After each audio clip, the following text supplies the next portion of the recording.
Every person who ever walked into the Lucky 38 was already inside Mr. House's calculations before they touched the door. The courier, the NCR generals, Caesar himself. Every move predicted, every betrayal expected, and yet somehow he still nearly lost everything. Tonight, we are going to find out exactly how. 133 classified secrets about the most calculating mind the wasteland ever produced. Welcome. Let me know in the comments where you are listening from tonight. And if you enjoy these quiet journeys through Fallout lore, make sure to subscribe so you never miss the next one. The town of Goodsprings sits in the Mojave Desert, like something the world forgot to finish. The buildings are sun-bleached and tired. The wind moves through without stopping. Dust covers every surface, the windowsills, the old signs, the gravel roads, and nothing about this place suggests that anything important has ever happened here. It looks like the end of something. It was actually the beginning of a plan that had been running for over 200 years. In Fallout, New Vegas, Mr. House knew the courier carrying the platinum chip would be intercepted somewhere along the old 115 highway before it ever happened. His probability engine, a self-designed predictive system running inside the Lucky 38's mainframe deep beneath New Vegas, had calculated the interception as a near certainty. A high-value item moving along a known route through contested wasteland territory was, by his own models, almost guaranteed to attract the wrong kind of attention. He did not warn the courier. The probability of survival was, according to his calculations, high enough to be acceptable. The chip was the priority.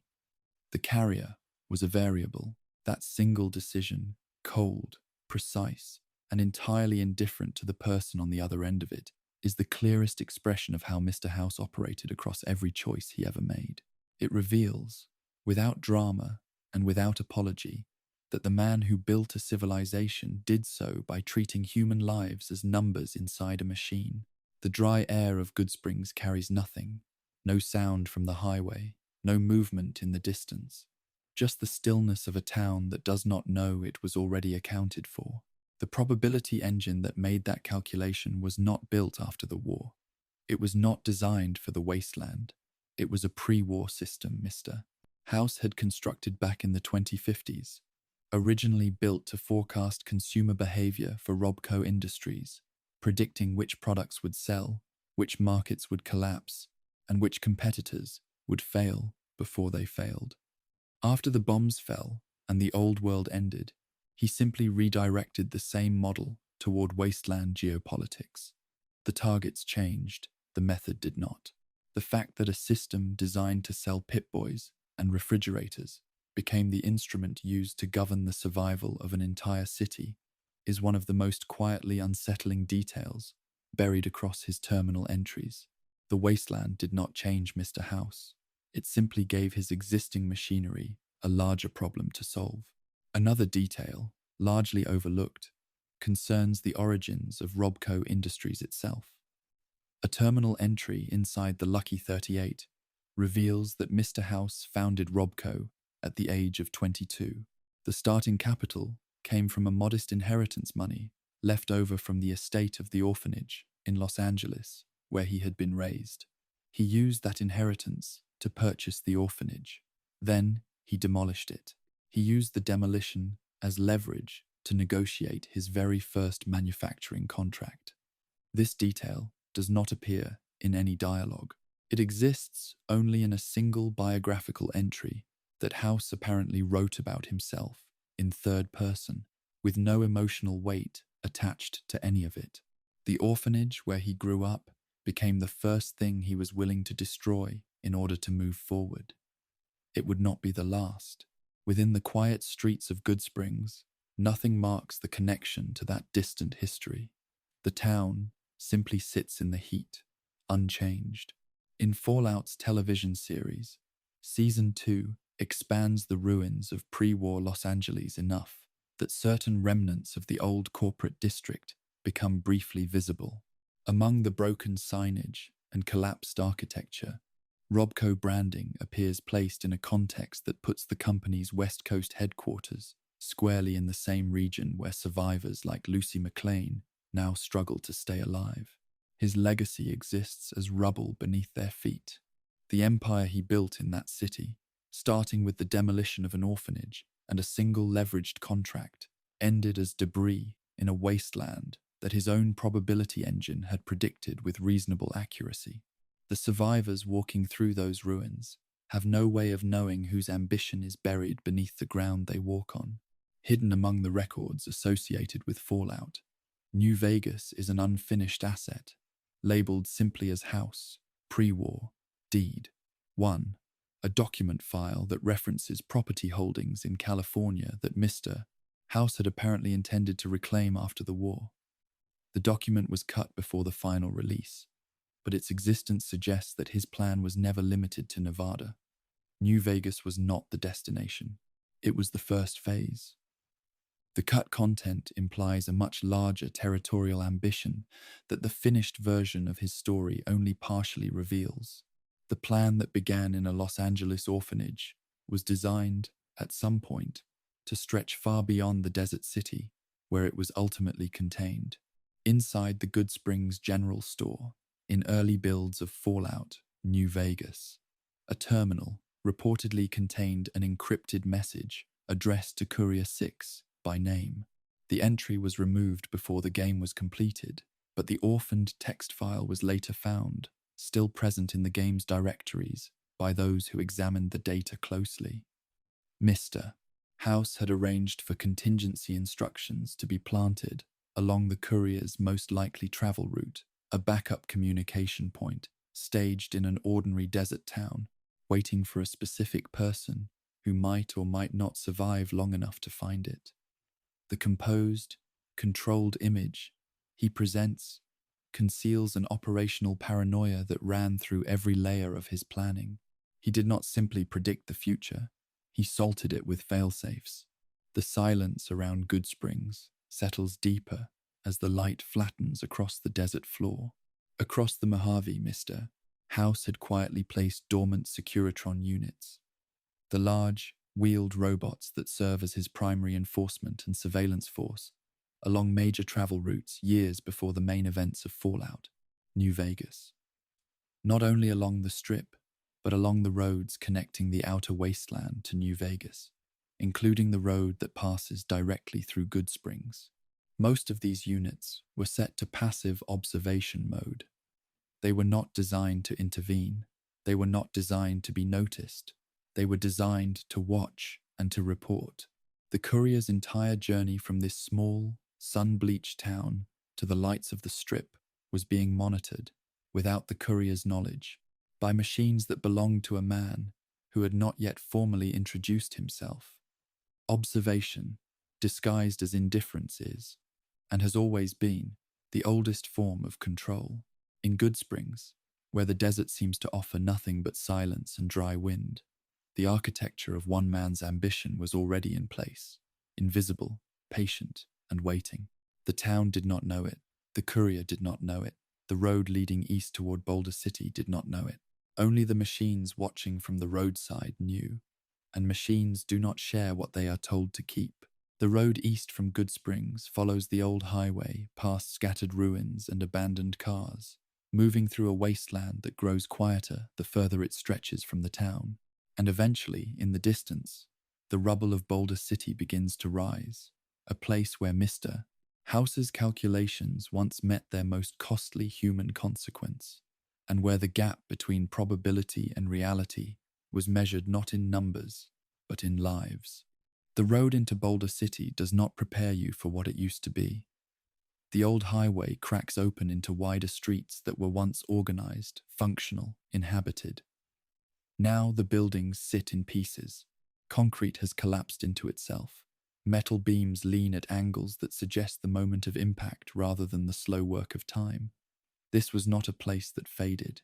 It was a place that was broken and then left in that condition, and the distinction matters. Because Boulder City did not fall by accident. It fell inside someone's calculation, on a timeline someone had already approved, at a cost someone had already decided was acceptable. Boulder City's destruction during the First Battle of Hoover Dam was not a spontaneous act of war. According to lore embedded in NCR Ranger dialogue and terminal records scattered across the region, Mr. House had calculated that a decisive early confrontation near Boulder City would bleed both the NCR and Caesar's Legion enough to delay their full deployment to the dam. He needed time. His Securitron army was not yet reactivated. The Platinum chip had not yet arrived. A battle near Boulder City would buy him the window he required. The residents and soldiers who were caught inside that calculation were, to his probability engine, acceptable losses. They were never told they were part of a model. They were never told anything at all. They simply became the cost of someone else's timeline, and the ruins around them are what that cost looks like 200 years later. The broken walls of Boulder City hold more than the memory of that battle. Hidden inside one of the accessible ruins, a partially destroyed terminal contains a message routed through an old Robco relay network, a communications infrastructure that, by 2281, should no longer be functioning. The routing header of the message reveals that it was transmitted from inside the Lucky 38. Mr. House was monitoring the Boulder City situation in real time through a network the NCR did not know existed.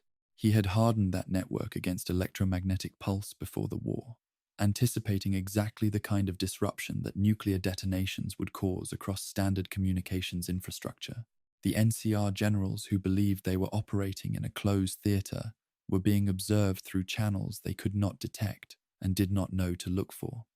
Observation was, for Mr. House, always the first form of control. Dust settles across the open ground between the ruins. The wind moves through without resistance. There is no sound here that was not here before anyone arrived. The scale of preparation behind that hardened network becomes clearer when placed against a single figure referenced in a terminal entry inside the Lucky 38. Mr. House spent the equivalent of 93% of Robco's total liquid assets in the final years before the Great War, preparing Las Vegas for nuclear survival, missile defense systems, underground structural hardening, Securitron programming and deployment, the Lucky 38's life support infrastructure. The figure is presented in the terminal entry, without commentary, without context, and without any apparent awareness of how extraordinary it is. By the time the bombs fell, Robco Industries, one of the most powerful corporations in pre-war America, was essentially bankrupt. He had quietly liquidated it. He had traded an empire for a city, and the entry recording that trade reads like a supply order. Yet Robco did not entirely disappear. A cross-game detail, visible across both Fallout 3 and Fallout 4, reveals that the company showed signs of limited continued manufacturing operations, even after the point at which House should have already drained its resources entirely. Terminal records in the Capital Wasteland reference Robco production schedules dated after that threshold. Whether House did not fully control every division of the company, or whether other executives continued operations without his knowledge, is never explained across any of the games. The precise boundaries of his corporate control remain deliberately vague.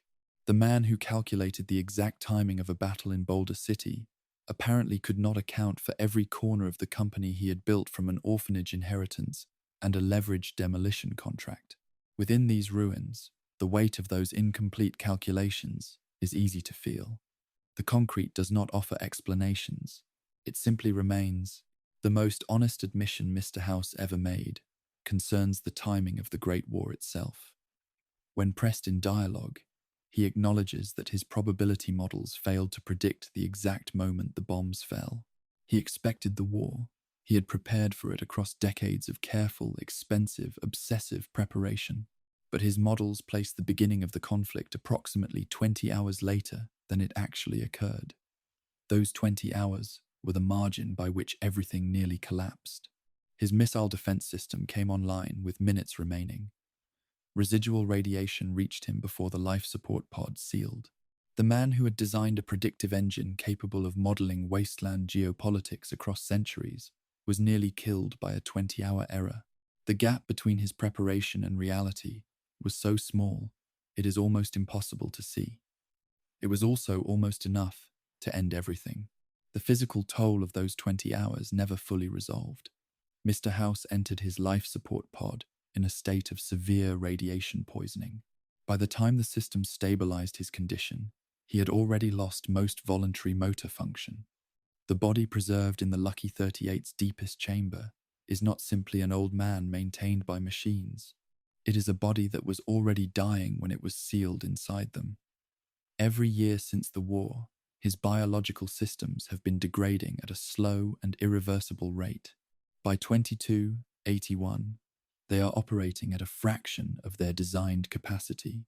The most powerful mind in the Mojave wasteland exists inside a body that has been failing quietly and continuously for over 200 years.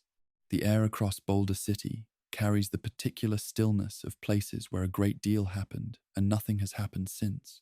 To compensate for the failure of his biological senses, Mr. House constructed a camera network so comprehensive that he effectively experiences the world through thousands of simultaneous visual feeds. Records associated with this system, labeled House I Network V4, indicate that the network had been redesigned at least 4 times since its original installation. The 4th version added audio processing layers, allowing him to filter and analyze ambient sound across the strip in real time, not just observe it visually. He is not watching New Vegas from a distance. He is inhabiting it through the machines he built to replace what his body can no longer provide. The distinction between watching and inhabiting is the difference between a man looking through a window and a man who has become the building itself. Among the thousands of camera feeds in that network, one is directed not at the strip, not at the casino floor, and not at any obvious strategic location. It points at a specific grave marker here in the Boulder City ruins. The marker's identity is never confirmed in any dialogue or terminal entry, but the grave is not neglected. Securitron units quietly clear debris from its surroundings on a recurring basis, following standing instructions that have no documented origin and no recorded justification. Someone is buried there, whose name Mr. House has never spoken in any recorded exchange. The machines tend the grave because he told them to. Why he told them to is a question the wasteland does not answer. That silence is consistent with a broader pattern. Those who have exhausted every available dialogue option with Mr. House find that he will discuss strategy, economics, history, and technology with remarkable depth and precision. He will not discuss his emotional state. He will not discuss his pre-war relationships. He will not discuss what 2 centuries of isolation inside a failing body actually felt like from the inside. Every question that moves in that direction is deflected, redirected, or simply closed without response. The silence where those answers should exist is not accidental. It was built the same way everything else about Mr. House was built deliberately, carefully, and with full awareness of what it was designed to conceal. Boulder City's ruins do not explain themselves, and neither does the man whose mathematics once moved armies through them. Some damage, like some ambition, simply remains. West along the old highway, the desert opens toward the Mojave outpost, where the last traces of NCR influence stretch thin across the landscape, and in that thinness, the reach of Mr.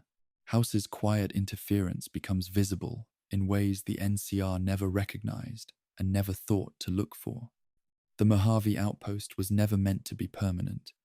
It was built as a checkpoint, a place where NCR soldiers waited for orders, where caravans stopped before pushing east into the desert, where the bureaucracy of a stretched-thin government tried to maintain the appearance of control over territory it barely understood.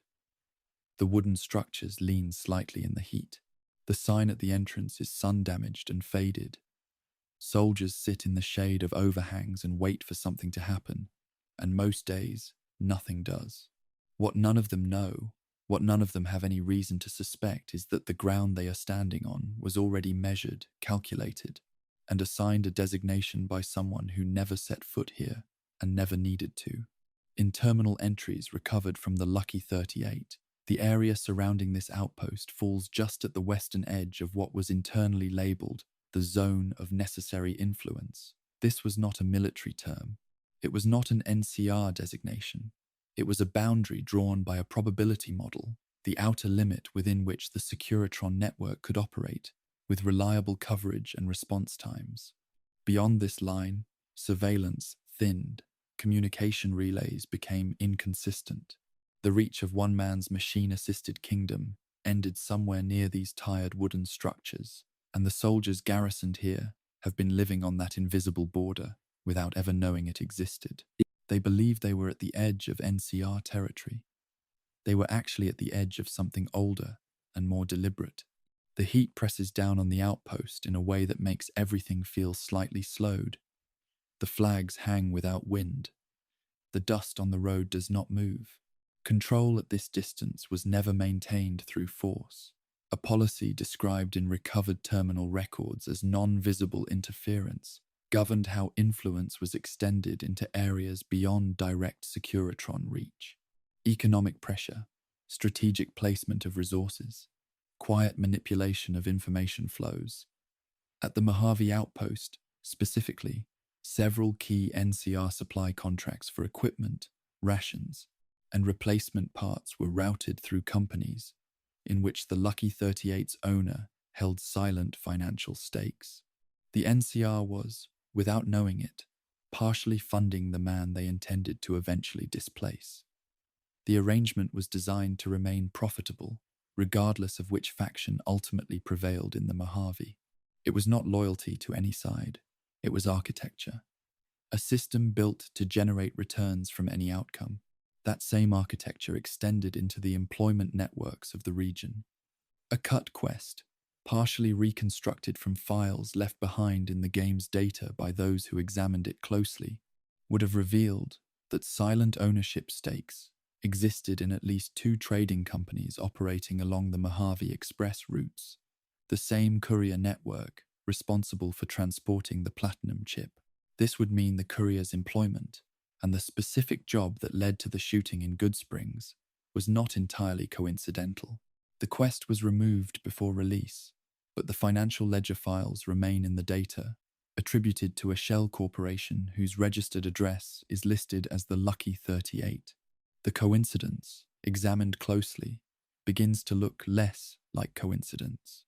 Inside these ruins, the bureaucratic exhaustion of the outpost feels more pointed once that context is understood. Every supply shipment that passed through here may have moved through hands that answered, at some remove, to a single tower in New Vegas. The shell corporation connected to those trading companies was not an isolated instrument. Terminal entries from the Lucky 38 reference a legal framework built before the war using at least 37 separate corporate entities, layered in a structure their creator described with evident satisfaction as a Russian doll of insulation. Each company obscured the one beneath it. Government oversight could not easily penetrate the layers. Competitors could not trace the ownership. After the war, most of these entities became legally meaningless. There was no government left to regulate them, no courts left to enforce them. But the internal records continued to be updated anyway. Corporate ledgers were maintained for companies whose only remaining employee was the man who created them, sitting in a machine beneath a casino, filling out paperwork for organizations that existed nowhere except his own files. Perhaps the structure still mattered to him. Perhaps maintaining it was simply what order looked like when everything else had ended. A similar logic appears in another system running quietly inside the Lucky 38. The internal calendar continues to track pre-war American federal holidays, Labor Day, Independence Day, Thanksgiving, adjusting automatically for leap years, and generating brief automated notifications each time one arrives. By 2281, these notifications serve no purpose. No one in the building observes the dates. No activity is scheduled around them. The notifications are generated, filed in a directory, and left unread. The access logs for that directory show no entry in over a century. The machine marks the passing of holidays that no longer exist, in a country that no longer exists, for a man who has not opened the file in more than 100 years. The machine remembers what the man has stopped acknowledging. The road running east from the outpost is empty in both directions. Nothing moves on it that was not already moving before anyone thought to look. NCR soldiers stationed here have occasionally reported Securitron units moving through the area on what appeared to be standard patrol routes, traveling west along the highway, stopping at a fixed point near the outpost perimeter, then turning and heading back east toward the strip. The soldiers assumed the behavior was intentional and current. Securitron behavior logs, accessible from the Lucky 38, tell a different story. Those units were executing a standing order designated Route Verify West 1, programmed before the Battle of Boulder City to monitor for NCR military buildups at the western approach. The order was never cancelled. It was never updated. It was simply forgotten, still running on a schedule its creator issued decades ago, and never returned to revise. The reports those units generate are sent to a server inside the Lucky 38 that has not been actively monitored in years. The data accumulates. No one reads it. This is not an isolated case. Buried in available dialogue is an admission that direct monitoring of all Securitron units simultaneously is no longer possible. The network has grown beyond the bandwidth that the life support interface can support. Some units in the outer Mojave have been operating on decades-old orders, following protocols that were issued and then lost in the growing complexity of a system that expanded faster than the capacity to manage it. The kingdom, in its outermost corners, has quietly outgrown the reach of its king. The machines do what they were told. They simply no longer have anyone checking whether what they were told still applies. One unit on the road between this outpost and Prim demonstrates this more clearly than any terminal entry could. It moves along the highway, stops without apparent reason, turns slowly in place, and then continues forward without engaging anything or anyone. The behavior, traced through records surfaced by those who examined the game's underlying data, belongs to a Greta protocol, a subroutine designed for the formal opening ceremonies of the New Vegas Strip. The ceremony was planned for the moment sufficient order was established across the Mojave. That moment was never officially declared. The order designating the ceremony was never issued. The Securitron has been running its greeting routine on an empty stretch of desert highway for an unknown number of years, welcoming travelers who do not know they are being welcomed to an event that was never held.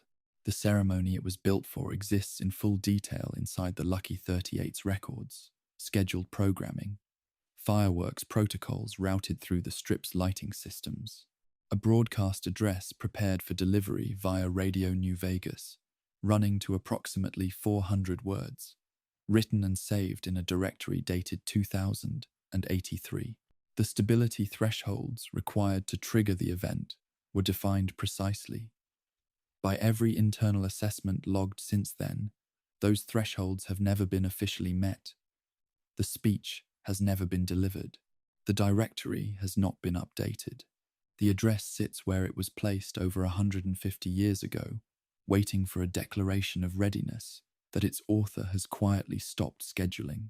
Whether he stopped because he lost hope, or because the definition of readiness kept shifting just beyond reach, the records do not say. At the edge of his reach, the Mojave outpost stands in dust and exhaustion, never knowing that the quiet line it sits upon was drawn not by generals, but by a man in a machine counting the odds. North of here, the desert stretches toward the industrial ruins of the Repcon headquarters, a place where a pre-war corporate rivalry left marks that the wasteland never fully erased, and where the limits of one man's reach took a very different and more personal shape. The Repcon headquarters does not look like a place that once threatened the most powerful man in the Mojave. The exterior is institutional and grey, the kind of building that was designed to communicate competence rather than ambition. Wide concrete walls, narrow windows set high and evenly spaced. A corporate logo still partially visible above the main entrance, faded but not entirely gone. Inside, the hallways are cold, in the way that large empty buildings become cold, not from temperature alone, but from absence. The desks are still there. The filing cabinets are still there. The overhead lighting flickers in certain sections and has failed entirely in others. Ghouls move through the lower floors. A cult has taken the upper levels. And somewhere in the middle of all of it, buried in terminals that most people walking these halls have never thought to open, is the record of a rivalry that ended before the war did and shaped the wasteland in ways that are still visible today. Repcon Aerospace was, in the years immediately before the Great War, the only company in pre-war America that came close to matching Robco Industries in total valuation. Terminal entries inside this building confirm that it was classified internally inside the Lucky 38's own records as a Category 1 threat. That designation was reserved for entities capable of disrupting long-term plans. Most companies never earned it. Repcon did. In 2074, 3 years before the bombs fell, a covert acquisition offer was extended. It was quietly rejected. The rejection letter, still filed in Repcon's own executive archives, describes the offer in a single word: presumptuous. It is one of the very few recorded instances in which the man behind Robco was told no by someone operating at a comparable level. The word was chosen carefully. It was also remembered. The cold air inside these halls carries the particular stillness of places that were once full of purposeful noise and are now full of nothing at all. The response to that rejection was not immediate and was not visible. Robco resources were quietly redirected toward undermining Repcon's government contracts, specifically those tied to the space program and military guidance systems. Terminal entries from 2075 through 2077 inside this building record a series of unexplained federal contract losses. Internal memos from that period express growing suspicion about the pattern of losses without ever identifying the source. The contracts moved to Robco subsidiaries, companies connected to the Lucky 38's owner through layers of corporate structure that made direct attribution nearly impossible. The dismantling of a competitor's revenue base was accomplished without a single formal accusation being filed. The ruins of Repcon headquarters are, in this sense, a monument to patience, not to destruction, but to the slow and careful removal of everything that made destruction unnecessary. What made Repcon worth that patience was not its market position. It was a specific technology. By 2077, the company had developed a propulsion system for deep space travel that was, according to internal engineering documents, significantly ahead of anything Robco had produced in the same field. The acquisition attempt in 2074 was primarily motivated by this technology. A terminal entry inside the Lucky 38 references the Repcon propulsion files, directly listing them among a small number of pre-war assets that were never obtained and were later rendered irrelevant by the war. The entry does not elaborate on why those files mattered so much, but the fact that they are mentioned at all reveals something significant.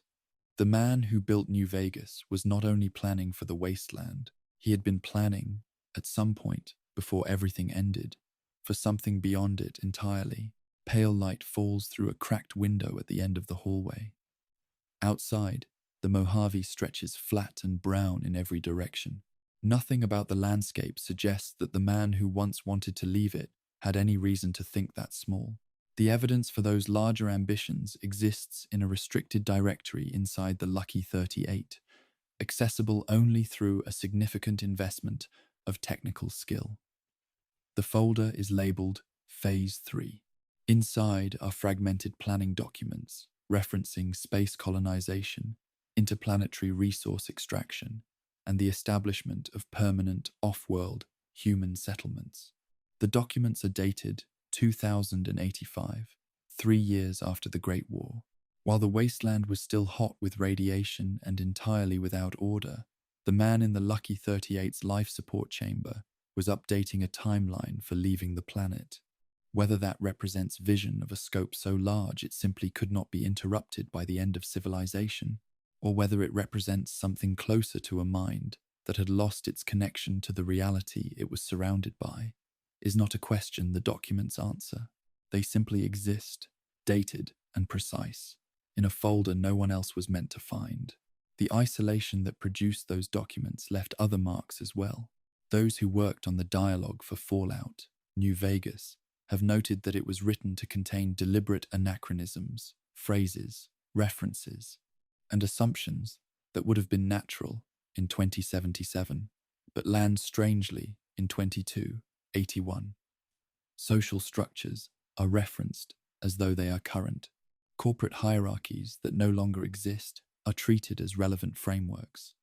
Political dynamics that dissolved with the old world are occasionally invoked as though they still shape the present. 2 centuries of operating through machine interfaces, data feeds, and probability models produced a form of cultural drift, a mind that remained extraordinarily capable in certain directions, while quietly losing its footing in others. He knows the wasteland in extraordinary detail. He does not always seem to know that he is living in it. Within these walls, the silence has a specific quality, not peaceful, but suspended, as though the building is still waiting for instructions that were never sent. One exchange in particular has been examined closely by those who have spent time with his dialogue. In that exchange, the United States Senate is referenced in the present tense, not as a historical institution, not as something that once existed, but as a body whose current opinion appears to be considered relevant. When the error is pointed out, there is a pause. It is brief and not repeated, but it is there an unusual break in a dialogue pattern that almost never includes hesitation. The statement is then reframed without acknowledgement of the mistake. Whether this represents an inconsistency in how the character was written, or a deliberate signal about the limits of his adaptation to the post-war world, has been debated without resolution. Both readings are supportable. Neither can be confirmed. The pause remains in the dialogue, doing quiet work either way. The question of whether genuine emotion exists beneath the probability language is one the game declines to resolve. There are moments in available dialogue that could be read as pride, or frustration, or something that resembles loneliness when the light is at a certain angle, but always the framing returns to efficiency and calculation. One terminal entry breaks that pattern. It is short, undated, addressed to no one, and buried deep in a personal file directory. It reads only, "I did not expect it to take this long." There is no subject line. There is no further text. It is the only moment in the entire archive where the analytical distance drops entirely, where the voice behind the machine sounds like something other than a system processing data. It does not explain itself. It simply exists, unfiled and unresolved, in the same archive as the space colonization timelines and the Shell Corporation ledgers. That unresolved quality connects directly to something still present inside this building. A terminal accessible during the events surrounding the Come Fly With Me quest contains a cached data packet addressed to a Robco executive server, a message sent from Repcon in 2077 that was never received, because the building the server was housed in no longer exists. The message is an invitation to a meeting. In the final weeks before the war, someone at Repcon was reaching out to begin talks again. Possibly a merger attempt. Possibly something else entirely. The meeting was never held. The message has been sitting in this terminal, unread and unanswered, for over 200 years. The rivalry that shaped both companies ended not with a resolution, but with an invitation that arrived after everything it was addressed to had already been destroyed. Unanswered messages are a pattern that extends beyond this building. Radio New Vegas, the Strip's primary broadcast network, operates on transmitter infrastructure that was designed and is still owned by the Lucky 38.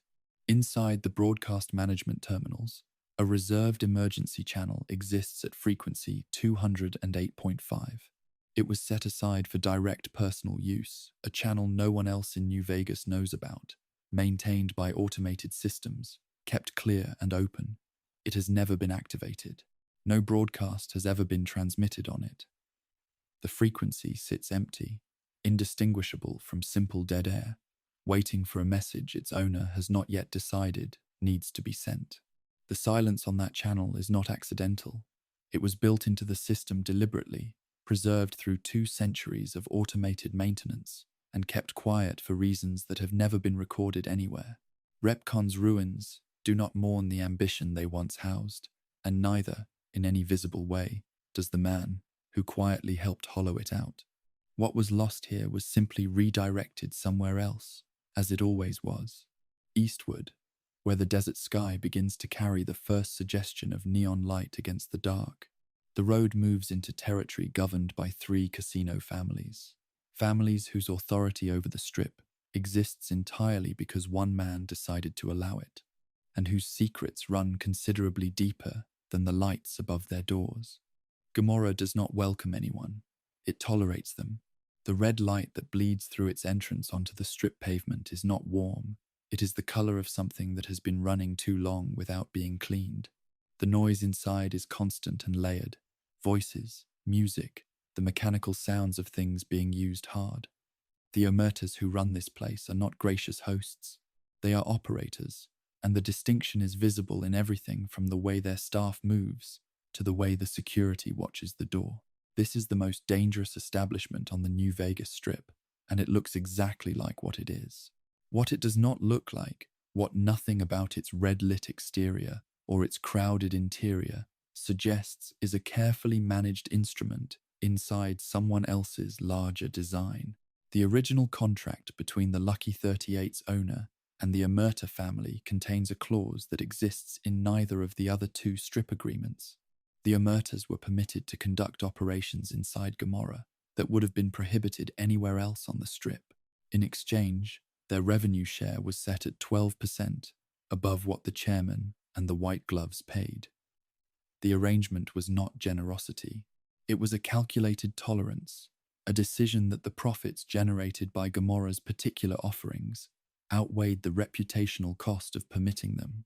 Terminal entries suggest the risk of Omerta betrayal was assessed at under 4%. The reasoning behind that number was never fully documented. The events of Fallout, New Vegas, make clear that the number was wrong, and that whatever reasoning produced it failed to account for something significant about the people it was applied to. The red light presses against every surface inside Gomorrah. Nothing here is neutral. Even the shadows feel deliberate. That failure was not limited to the Omertas. A review of internal assessments covering all 3 strip families reveals a consistent pattern across each evaluation. The chairmen were rated most stable. The Omertas were rated most profitable. The White Gloves were rated most controllable. All 3 assessments proved incorrect at the same time. Benny, the chairman leader, shot the courier and stole the platinum chip. The Omertas were actively coordinating with Caesar's Legion against the strip. The White Gloves were concealing an internal faction, attempting to reintroduce cannibalism into the Ultra Lux's operations. The man who constructed his entire post-war strategy around the accurate modeling of human behavior had placed that strategy in the hands of 3 separate organizations, each of which was doing something his models had not predicted. The gap between the probability assessments and the actual behavior of those 3 families is the clearest evidence in the game that the system, for all its sophistication, had a fundamental blind spot where human irrationality was concerned. Gomorrah's problems extend below its visible flaws. The basement level connects to a network of tunnels that predate the casino's construction, entirely remnants of Las Vegas's original pre-war utility infrastructure, running beneath the strip in configurations that were never fully mapped after the war.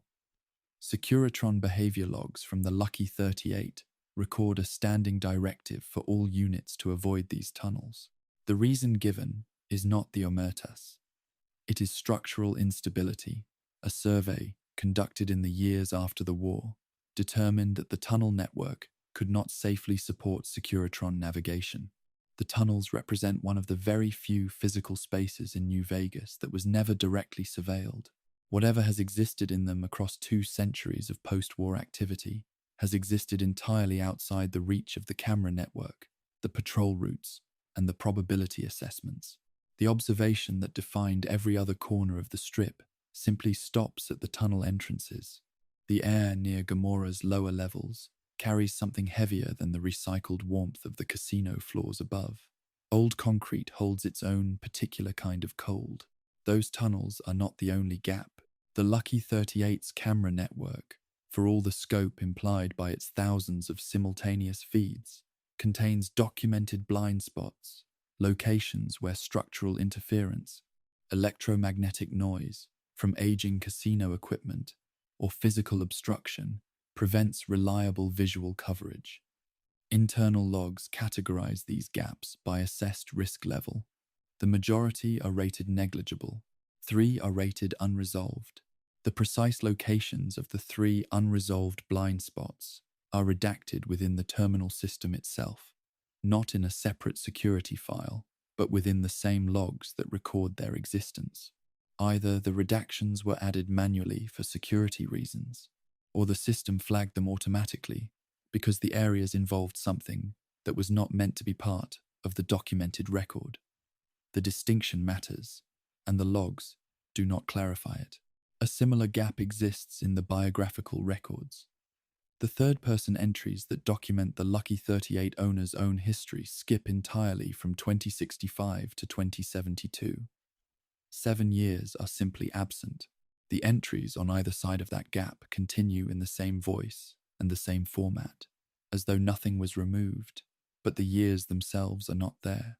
Those 7 years coincide with the period of most aggressive corporate expansion in Robco's history, a phase during which acquisition activity was at its highest and competition with other major corporations was most intense. What occurred during that period and why it was removed from a personal archive stored on systems no one else controls has never been explained in any dialogue or supplementary record. Inside Gamora, the noise never fully stops. It changes register and volume, but it does not stop. There is no quiet here that was not manufactured. Those who examined Fallout, New Vegas's underlying data, closely found a partially intact audio file labeled House, Interview, 2068. The recording appears to be a fragment of congressional testimony related to Robco's acquisition practices. The audio itself is corrupted past the point of recovery, but the file's metadata contains a case number consistent with a Federal Trade Commission inquiry. The implication is that the 7 missing years correspond to a period of active federal investigation into anti-competitive behavior, a period during which detailed self-documentation would have been legally and strategically inadvisable. The biographical record does not simply have a gap.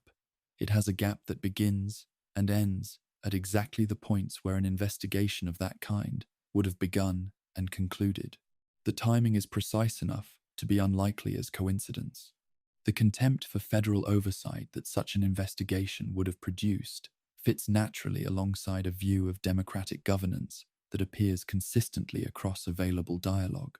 Representative government was described in writings from the 2060s as an averaging mechanism, a system that produces median outcomes for minds that think at a median level. The framing is not angry. It is dismissive in the way that only genuine conviction can be dismissive. New Vegas was designed as the direct rejection of that model. A single authority, a single vision, no committee, no vote, no averaging of competing interests into a compromise that satisfied no one fully.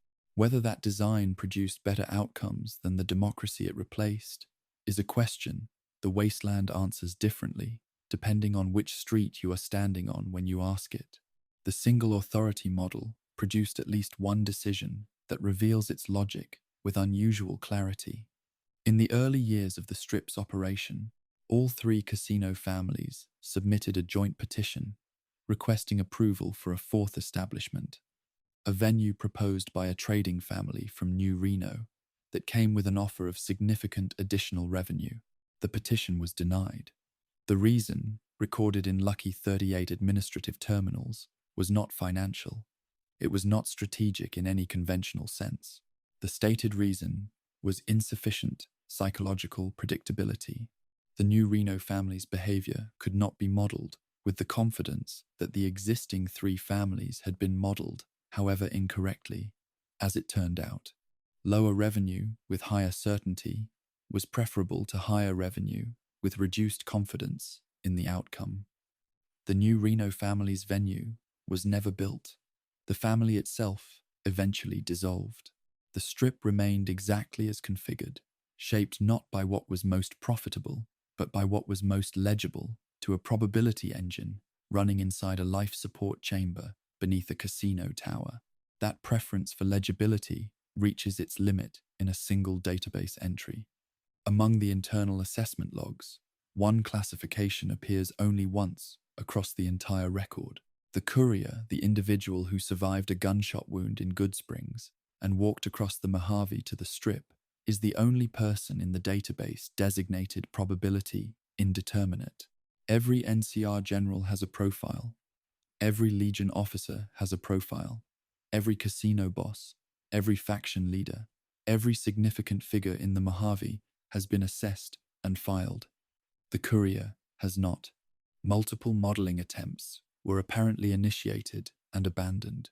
The person who was shot, left for dead, revived in a small desert town, and then completed a journey that ended at the Lucky 38's front door, could not be fit into any framework the system was designed to use. That classification, or the absence of one, may be the only honest assessment in the entire database. Gomorrah glows red in the desert night, a controlled fire that was never quite as controlled as the man who permitted it believed, and that quiet gap between belief and reality is where the wasteland always finds its way in. Further along the strip, past the noise and the particular exhaustion that Gomorrah produces in everything around it, the Ultralux stands in a different kind of silence, white marble, and careful lighting, where the most refined and most disturbing arrangement on the strip was quietly housed, and where the distance between civilization and its opposite turned out to be much smaller than the decor suggested. The Ultralux does not look like the rest of the strip. Where Gomorrah bleeds red light onto the pavement and the tops burns bright with performative energy, this place is composed. White marble floors, subdued lighting that falls at careful angles, staff who move quietly and speak in measured tones. The air inside is cooler than it has any right to be in the middle of the Mojave Desert, and everything about the interior suggests that someone thought very deliberately about how each detail would make a visitor feel. Refined, elevated, removed from the wasteland outside. That impression was not accidental. It was engineered, the same way everything on the strip was engineered, by the same man, for the same fundamental purpose: control, expressed through aesthetics rather than force. What makes the Ultralux different from the other establishments is not its marble, or its lighting, or its carefully trained staff. It is the thing concealed beneath all of that, in the kitchen, in the back corridors, in the food supply chain that nobody examined closely enough for long enough. Civilization, it turns out, is a surface, and surfaces can cover almost anything. The White Glove Society, which operates the Ultralux under a charter that was written and approved before the establishment ever opened, was not simply hired to run a casino. The organization was created as a cultural project. Internal documents confirm that the founding charter was drafted personally specifying dress codes, behavioral standards, speech patterns, and even the aesthetic preferences that should govern the interior design of the building. The goal was not merely a profitable venue. It was a performing aristocracy, a group of people whose visible sophistication would signal to anyone who walked onto the strip that New Vegas was not a collection of desperate survivors clustered around working slot machines. It was a civilization. The white gloves were meant to be evidence of that claim. The fact that this carefully constructed aristocracy eventually resumed the practice of eating human beings is a failure of social engineering so complete that it exists in a category of its own. The probability assessment that allowed for this outcome was either never run or produced a number so small it was dismissed without further consideration. The hushed corridors of the ultra-luxe carry sound strangely. Footsteps are absorbed by the marble before they can echo. Voices do not carry far. That project of cultural engineering extended well beyond the white gloves. Terminal entries describe a broader program, referred to internally as curated environmental influence, a systematic effort to shape the identity of all three strip families through control of their environment, rather than direct instruction. The music playing across the strip was selected to match specific pre-war aesthetic standards. Signage was designed and approved centrally. Dress codes enforced by Securitron patrols extended the visual vocabulary of the strip outward into its common areas. Even the language used in official casino communications was subject to review. The strip was not meant to feel post-war. It was meant to feel like something that had never been interrupted, a pre-war entertainment district that had simply continued operating while the rest of the world collapsed. The ambient music that visitors hear while walking between the casinos was chosen to support exactly that impression. Every note was approved. Nothing about the sonic environment of New Vegas was left to chance. That same attention to sound extends into spaces that visitors never reach. The Lucky 38's internal audio system runs a playlist that was programmed during the first decades after the war. A private collection of pre-war recordings that cycles through approximately 47 hours of material before repeating. The playlist includes jazz recordings, orchestral compositions from the pre-war era, and one entry described in a terminal note only as personal, with no further detail provided. The system runs continuously in areas of the Lucky 38 that remain inaccessible. No one hears it, except the machines maintaining the building and, presumably, the man those machines are keeping alive. A 47-hour loop of music playing in empty rooms, curated once and never revised, is either the most elaborate form of self-comfort in the wasteland, or simply another automated system running because no one has issued the command to stop it. The still air of the ultra-luxe settles around everything it touches. The marble holds the cold of the building's climate system long after it should have dissipated. Personal objects preserved inside the Lucky 38 suggest that the man who designed this building kept more of his pre-war life than his terminal entries ever directly acknowledge. In the presidential suite, environmental details noted by those who explored its contents include a pre-war telephone of a model that would have been considered cutting-edge during the 2060s, a framed document positioned at an angle that prevents its text from being read, and a glass display case containing what appears to be a pre-war wristwatch. These objects serve no function in 2281. They cannot be used, accessed, or interacted with in any meaningful way. They have been maintained for over 2 centuries by automated systems following standing instructions.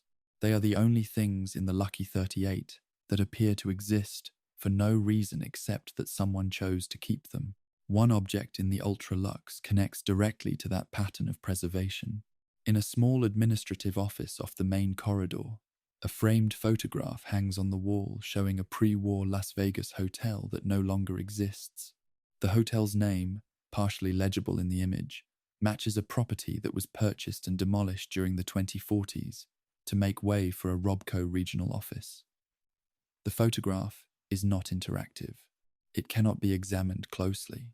It simply exists in a room that was furnished personally, on a wall where it has been hanging for 200 years, showing a building that was destroyed by the same person who chose to keep its image.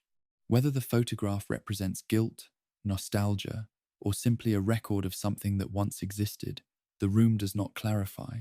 It places the image there and leaves the interpretation entirely open. The demolition of that hotel was not an isolated event. Property acquisition logs from the 2050s and 2060s record the clearing of approximately 31 city blocks of pre-war Las Vegas, to construct and expand the casino properties that eventually became the Strip. Over 4,000 residents were displaced from existing neighborhoods during that process. The records of those displacements are maintained in purely financial terms: acquisition costs, legal fees, settlement amounts. No individual is named. No account of the experience of displacement appears anywhere in the documentation.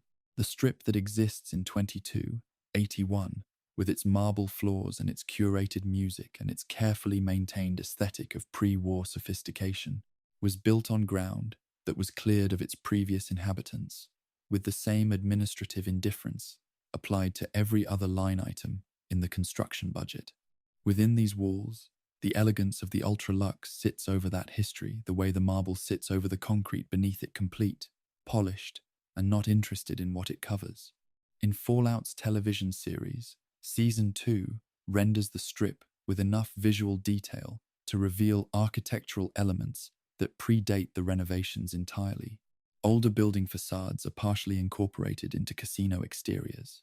Original street grid patterns remain faintly visible in the layout. At least one signage element references an establishment that existed before the Strip was consolidated under a single authority. The production design suggests a city where the older layers were never completely removed, only built over, smoothed over, and presented as though the surface was always what it appears to be. The past shows through in small ways.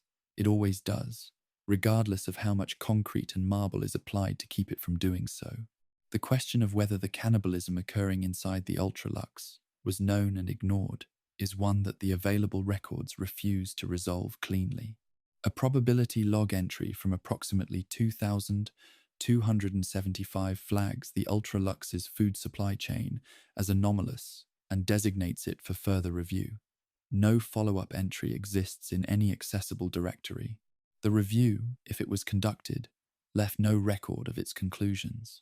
The surveillance network covering the Strip was sophisticated enough that the activity in the Ultralux's kitchen should have been detectable. The absence of any documented response to the anomaly flag leaves three possibilities. The review was conducted, and its findings were not recorded. The review was never conducted despite the designation, or a conclusion was reached and deliberately excluded from the archive. All three are consistent with the available evidence. None can be confirmed over the others. That pattern of non-documentation runs through the terminal system in a way that becomes more visible the longer it is examined. Pending reviews accumulate without follow-up files.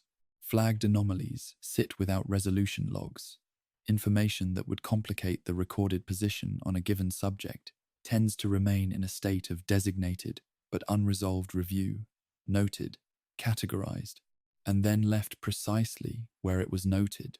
Over 2 centuries of near-total isolation, a practice appears to have developed of engaging selectively with information, processing what is useful, categorizing what is inconvenient as pending, and allowing the pending designation to function as a permanent filing decision. It is a system built by someone who processes everything, designed in such a way that certain things are processed into a category from which they never emerge.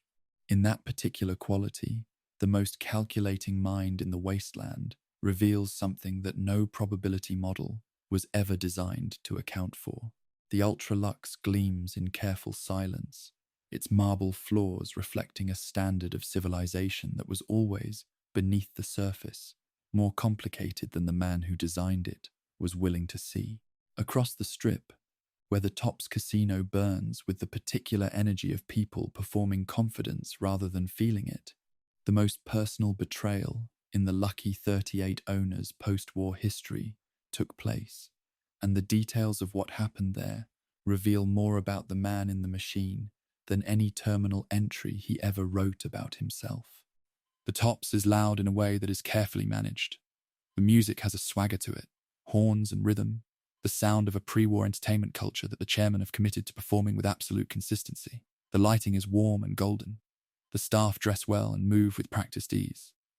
Everything about the Tops is designed to make visitors feel that they are somewhere worth being, surrounded by people worth knowing, in a city that has its act together in a way the rest of the wasteland does not. It is a convincing performance. It was always a performance. And the man who sat at the center of it, behind the charm and the tailored suit, had been running a separate performance for at least 2 years before anyone outside this building knew anything about it. Benny's plan to acquire the platinum chip and use it to reprogram the Securitron unit known as Yes Man was not improvised. Terminal entries inside the TOPS' administrative offices, read alongside Lucky 38 access logs, indicate that research into the Lucky 38's Securitron network had been ongoing for at least 2 years before the chip was even in transit. The upgrade pathway the chip enabled had been identified. The plan had been worked backward from that pathway to the specific action required to obtain the chip. What that timeline reveals is that Benny did not simply see an opportunity and move. He studied the system he intended to subvert, identified its key vulnerability, and constructed a plan around accessing that vulnerability through the most direct available method. He understood the technology well enough to plan against it. That understanding came, in significant part, from documentation that had been provided to the chairman to facilitate their operations on the strip. The warm light of the TOPS falls across surfaces that have been maintained with the same careful attention as the performance happening on top of them. Everything here is kept up. Everything here has a reason for looking the way it does. Each of the 3 strip families was given access to Securitron management documentation as part of their operating agreements, material covering patrol coordination, security handoff procedures, and basic unit behavior parameters. The documentation was intended to be practical. It also contained enough detail about Securitron communication protocols for someone who read it carefully and with the right intentions to identify gaps in the network's response architecture. Benny read it carefully and with exactly those intentions. His plan exploited the gaps that the documentation made visible. What makes this detail particularly significant is that the documentation was never recalled after the chip theft was discovered. It remains present in all 3 casino administrative systems. The omertas and the white gloves retain access to the same material that made Benny's plan possible. The vulnerability that nearly ended everything has never been formally closed. The TOPS occupies a position on the strip that creates a specific and measurable problem for the camera network covering the area. The building's architectural angle relative to the Lucky 38's primary camera towers produces a blind window at the main entrance, approximately 40 seconds during which no fixed camera has direct line of sight to that specific point. Securitron patrol routes were adjusted to compensate for this gap through increased foot traffic in the area, but the gap itself was never eliminated. The meeting between Benny and the courier, and the shooting that followed, occurred at a location and during a window that fell within this coverage gap. Whether Benny identified the gap through careful observation and timed his move accordingly, or whether the timing was coincidental, is not established in any available record. The gap existed. The event occurred within it. The connection between those 2 facts remains an open question. The discovery of the theft did not come through the camera network. It came through a tracking signal, a low-frequency transmitter embedded in the platinum chip itself, never disclosed to the families or to the Mojave Express courier service. When the signal dropped off near Goodsprings Cemetery and went dormant, the conclusion that the courier had been intercepted was reached within hours. What followed, however, was not an immediate identification of the responsible party. Probability assessments were run against 23 possible suspects over the course of 3 days before Benny's profile rose to the position of primary candidate. The man who had provided the documentation that enabled the theft, who ran the casino directly across the strip, who had been given every resource needed to understand the system he eventually moved against. That man was not the first name on the list. He was the conclusion reached after 3 days of eliminating other possibilities. The probability engine that had spent decades modeling the Mojave failed to identify the most obvious suspect for 72 hours. The air inside the TOPS carries the particular warmth of a building that runs its heating slightly too high, a deliberate comfort, engineered like everything else here. The chip's tracking transmitter was not the only undisclosed technology embedded in the strip's operations. Securitron units contain secondary audio recording functions that operate beyond their standard logging parameters, a surveillance layer built into the units themselves, capturing ambient conversation near their patrol positions. Staff members at the TOPS, the Ultralux, and the Gomorrah appear in audio archive directories inside the Lucky 38 that those individuals would have had no way of knowing existed. Conversations held near Securitron units, while those units appeared to simply be standing patrol, were being recorded and stored. Whether those recordings were actively reviewed, passively archived, or simply accumulated without regular examination is not addressed in any terminal entry. The recordings exist in the archive. They have never been deleted.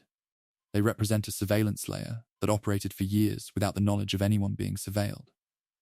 One file in that archive is more significant than the others.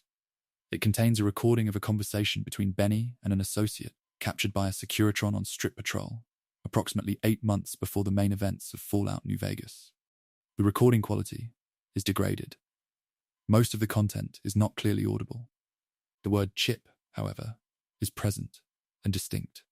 Whether this file was reviewed and its significance missed, reviewed and correctly interpreted, but not acted upon, or never reviewed at all, is a question the archive does not answer. The file exists with its timestamp and its degraded audio, and its single clearly audible word, filed in a directory alongside thousands of other recordings, waiting for a conclusion that the available evidence cannot support with certainty. The interpretation of that file is the most consequential open question in the entire Lucky 38 archive. Those deliberately unresolved questions were not accidental features of the character's construction. The writing approach for this particular figure was built around a specific directive: avoid any line of dialogue that could be read as definitively sympathetic or definitively condemning. Every pause, every deflection, every gap between spoken words and terminal records was placed there intentionally. The goal was to produce a character that players would leave uncertain about, not because the character was poorly defined, but because the definition was built from ambiguity rather than clarity. The most morally complex figure in Fallout, New Vegas was designed to be impossible to fully convict or fully absolve. The writers wanted the uncertainty to remain after the credits. By the accounts of those who have spent significant time with the available dialogue and records, it does. That commitment to ambiguity extended into the character's most final moment. The response to the player's choice to end the Lucky 38's owner was rewritten 7 times before the recorded version was approved. Early drafts were reportedly more emotional in register. One version included an extended reflection on isolation that was ultimately removed on the grounds that it was too sympathetic. The version that survived all 7 revisions is calm, analytical, and nearly indifferent in its affect. It was chosen because it was consistent with every other available line.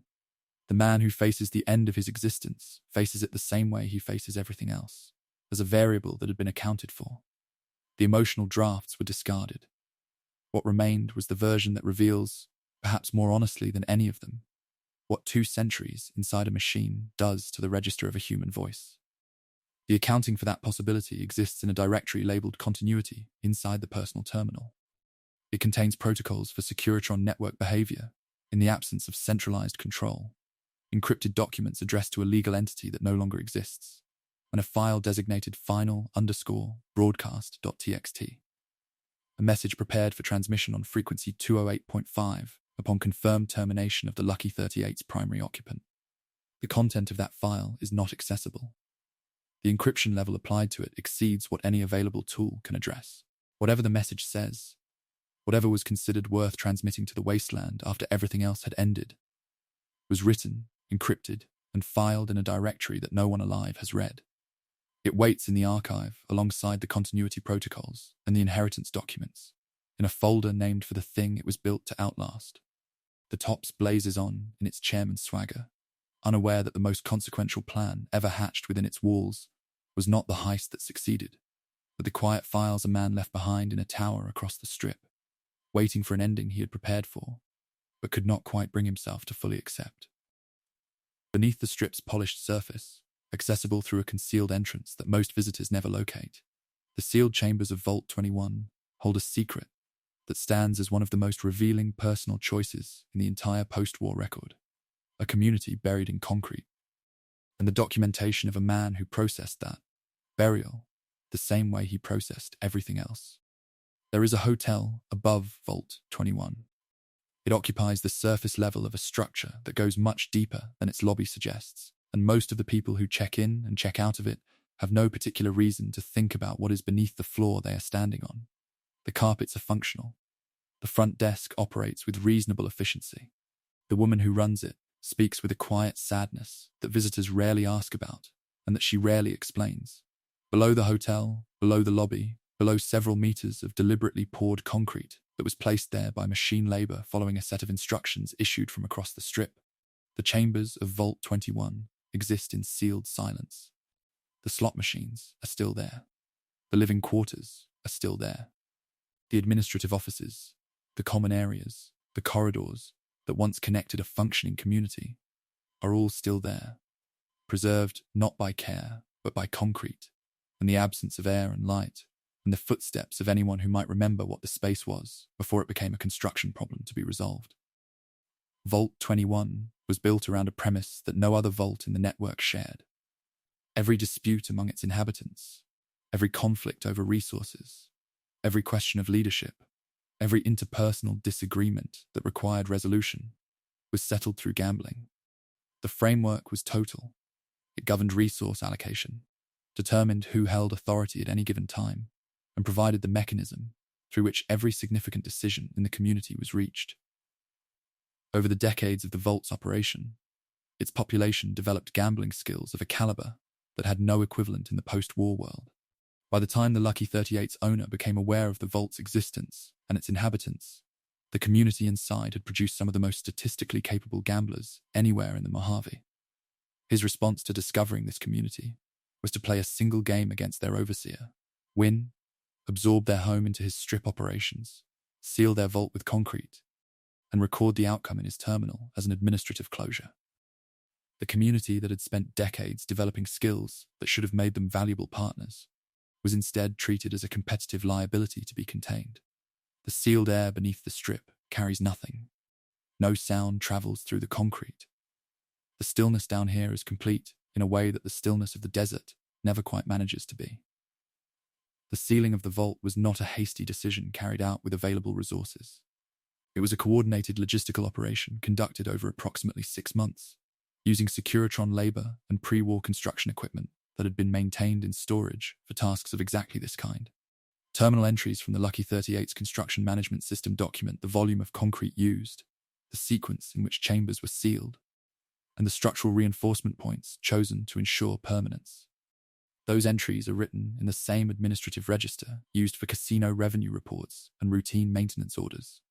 The burial of a community's home occupies the same documentary format as a supply order for replacement parts.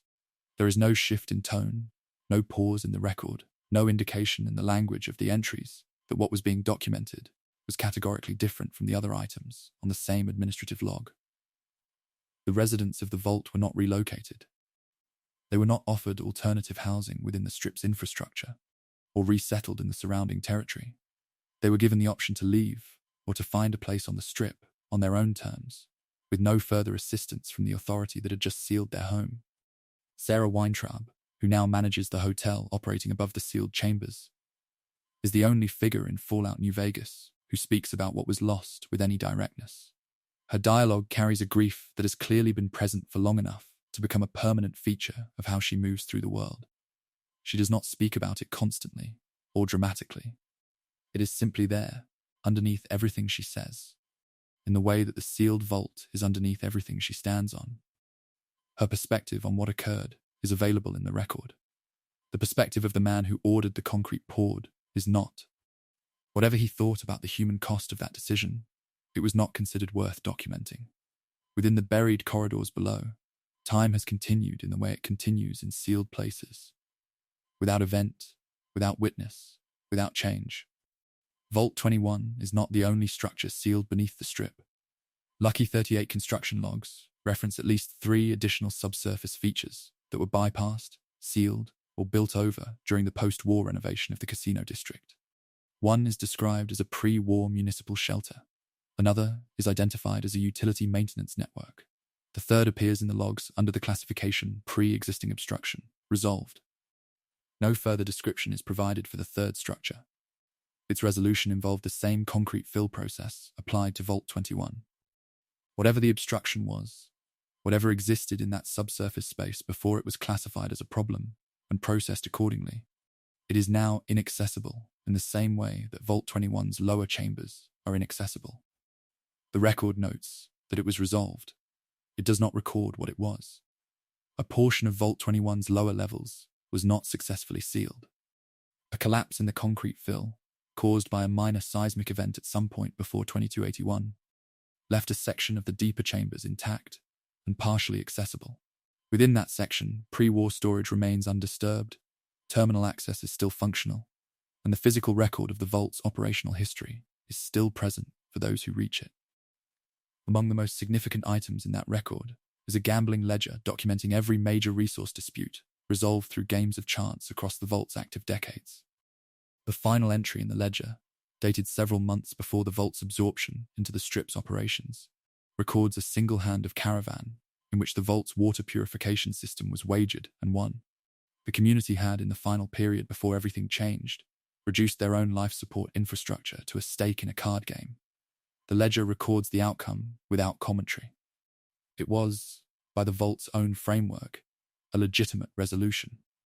The analytical record of Vault 21 inside the Lucky 38's personal files describes the gambling governance experiment as a successful proof of concept for irrational social ordering. The language is precise and without moral weight.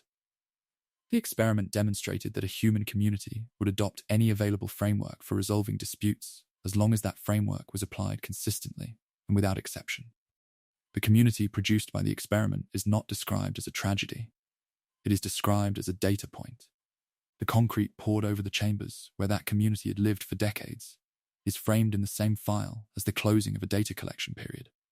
Whatever the people of Vault 21 experienced across the decades of their isolation, and whatever they experienced in the period after they were displaced, their primary significance in the available record is the information their existence generated.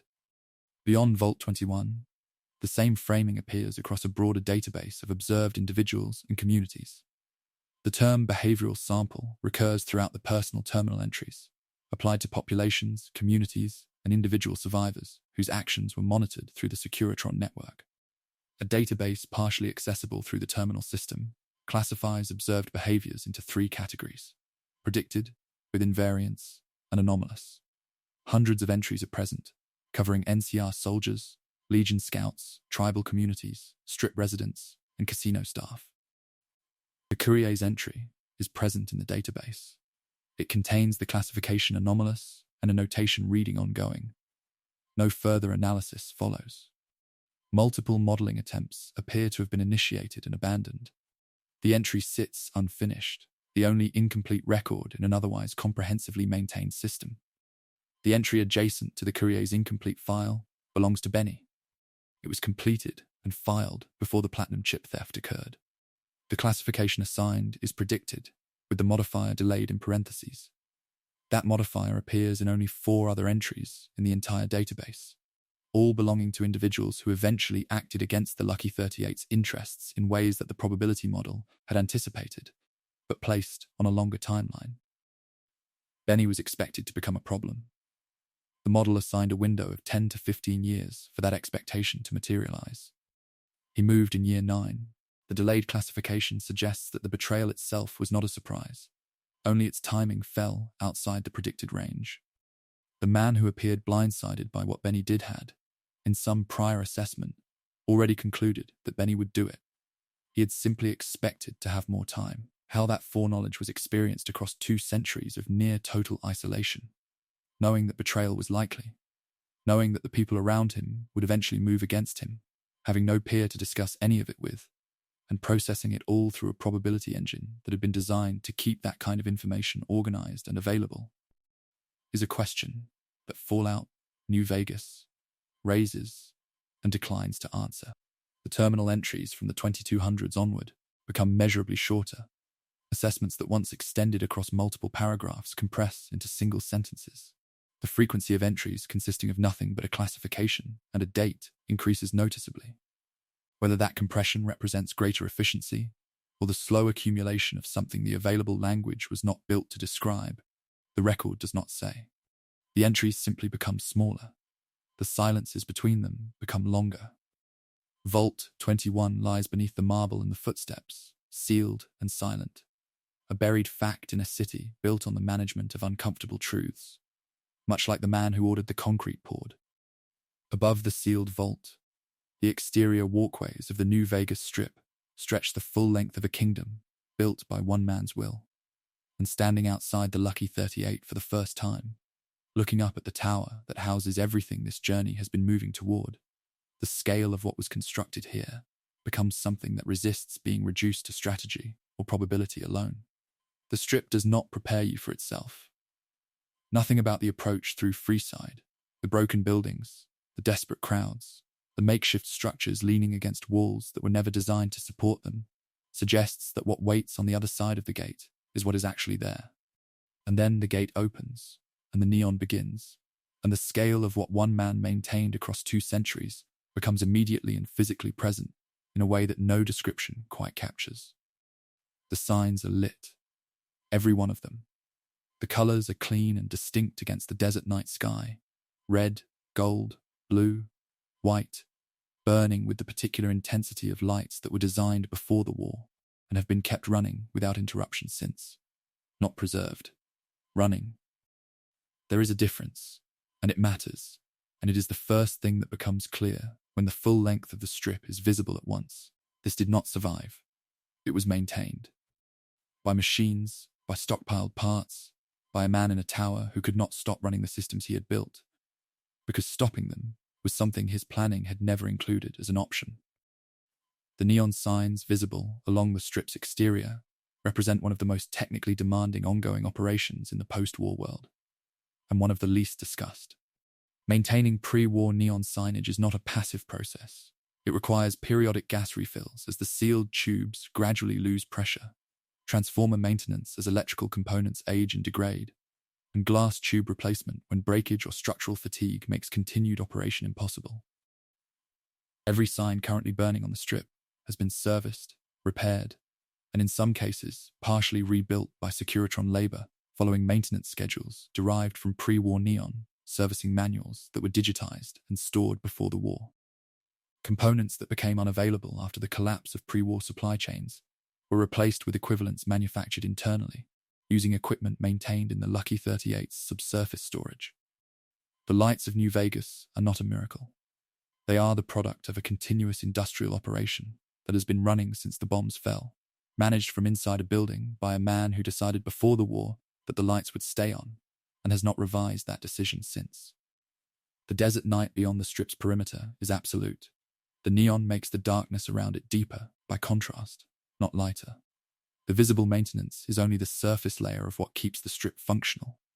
Beneath and behind the accessible areas, in maintenance tunnels running under the casino district, in roof access spaces above the main structures, in subsurface utility corridors that connect the buildings through infrastructure most visitors never know exists, a Securitron-staffed operation designated in internal records as the Infrastructure Continuity Division manages electrical distribution, water supply, structural integrity monitoring, and waste processing for the entire complex. The division operates on schedules drawn from pre-war municipal maintenance manuals, adapted over time as conditions changed and original components became unavailable.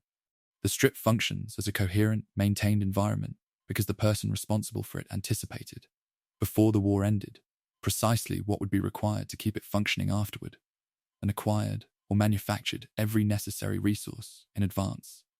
Preparation at that scale is not the product of careful planning. It is the product of a mind that found it impossible to stop preparing, even after the most extreme possible confirmation that preparation was justified. An inventory log dated 2076 documents the contents of the Lucky 38's subsurface storage levels at the point 1 year before the Great War. The list is precise to an extraordinary degree. Medical supplies projected to cover 2 decades of need. Electronic components catalogued by individual part number with projected shelf life notations. Fuel cells for Securitron power systems organized by unit compatibility. Construction materials sorted by application type. Industrial chemicals stored according to their interaction properties. And sealed food stores distributed across multiple storage areas to reduce total loss risk from a single failure. The document runs to 50 pages. Every line is specific. Every item is accounted for. And then, listed separately at the end of the inventory, in a category set apart from everything that preceded it, is a single entry, personal effects, classified, 14 items. The rest of the document is precise to the individual component, The 14 items have no further description. They are the only things in 50 pages of meticulous accounting that were considered too personal to document. The Lucky 38 towers over every other structure on the strip. From the exterior, standing at street level, the full height of the building is visible in a way that the surrounding casino structures, however large, do not match. The objects that might correspond to those 14 classified personal effects are visible in the upper floors of the Lucky 38, for those who reach them. Environmental details in the presidential suite include a pre-war telephone of a model that would have been considered high-end during the 2060s, a framed document positioned at an angle that prevents its text from being read directly, a glass display case containing what appears to be a wristwatch from the pre-war period, a small painting with a partially obscured subject, and several additional objects that serve no functional purpose in their current context. The total count of distinct personal objects with no operational use in the suite falls between 12 and 15, depending on what is included in the assessment. The correspondence with the 14 classified items in the 2076 inventory is close enough to suggest a connection. Whatever those objects are, they were important enough to classify separately in a 50-page inventory and to maintain in their original positions, undisturbed, for over 2 centuries. They have survived everything else that did not. One external detail on the Lucky 38's facade is rarely noted by those who walk past it. The decorative elements on the upper exterior of the building, architectural flourishes in a style characteristic of mid-century American luxury construction, show no erosion damage, no weather discoloration, and no sections where the effects of 2 centuries of desert climate are visible. The surrounding buildings on the strip, however carefully maintained, all show some degree of surface aging. The Lucky 38 does not. The maintenance operation extends to the exterior surface of the building itself, restoring it periodically to its original appearance, rather than simply allowing it to age in place. It is the only structure in New Vegas that looks exactly as it did before the war. That distinction is not accidental. It was chosen, and it has been continuously chosen, every time the maintenance schedule produced an opportunity to let it look otherwise. In Fallout's television series, Season 2 approaches the strip exterior as a narrative tool, before the tower's primary occupant appears directly on screen. Early episodes establish the visual environment of functioning pre-war neon in a post-apocalyptic landscape as something the audience absorbs gradually. The strangeness of it, the wrongness of it being so intact, the specific unease that comes from something being exactly as it should be, in a context where nothing else is. Production designers reportedly studied the in-game strip extensively before making deliberate choices about which elements to foreground in the show's visual language. Among those choices was the decision to show the Lucky 38's full height against the desert sky, a perspective that the game's camera angles approach, but never quite achieve with the same impact. The building's domination of the surrounding cityscape reads differently when it is shown at actual scale against an actual sky. The man inside it becomes, from that exterior view, harder to dismiss as simply an eccentric recluse. The height of the Lucky 38 was not an accident of design or a consequence of the building's function. It was a deliberate choice made during construction in the 2070s that required negotiating height variances with city planning authorities and federal aviation regulators, a process described in terminal entries as one of the more tedious pre-war administrative exercises. The building was designed to be visible from every point in Las Vegas. No position in the city was meant to exist from which the tower could not be seen. The person who made that requirement and pursued it through regulatory channels until it was satisfied has not left the building since entering the life support chamber below it. The desire for omnidirectional visibility, expressed through years of architectural negotiation, belongs to a man for whom visibility has been entirely mediated through machines for 2 centuries. The tower can be seen from everywhere.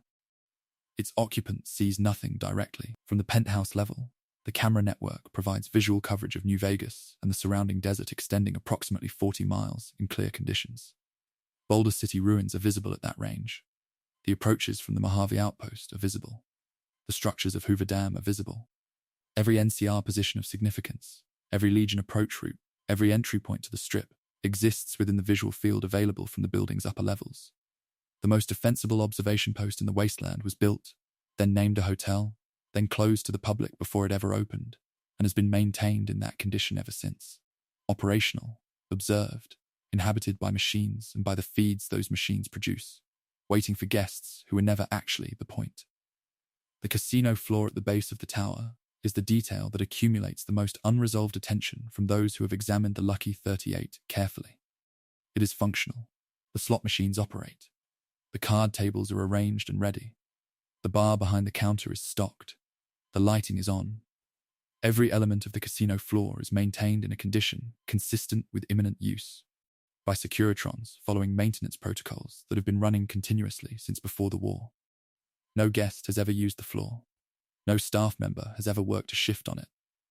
No event has ever been held there. When the question of why the floor is maintained in this condition is raised, the answer that comes back deflects without engaging the premise. The terminal entries do not address it. The floor simply exists, ready and empty, alongside the undelivered speech in the data directory and the reserved frequency on the radio network and the 14 classified personal effects in the subsurface storage. One more preparation held in permanent readiness for something that has not been scheduled and may never be. From the outside, the strip is a miracle of light and will.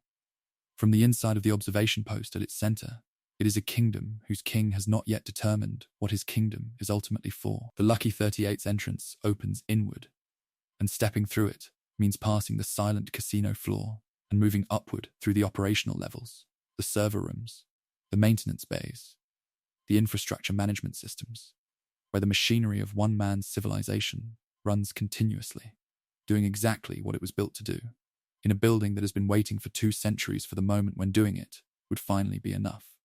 The casino floor of the Lucky 38 is the first interior space that greets anyone who enters the building. It is also, in most practical senses, the last space that most visitors are permitted to reach. The floor is large. The ceiling is high.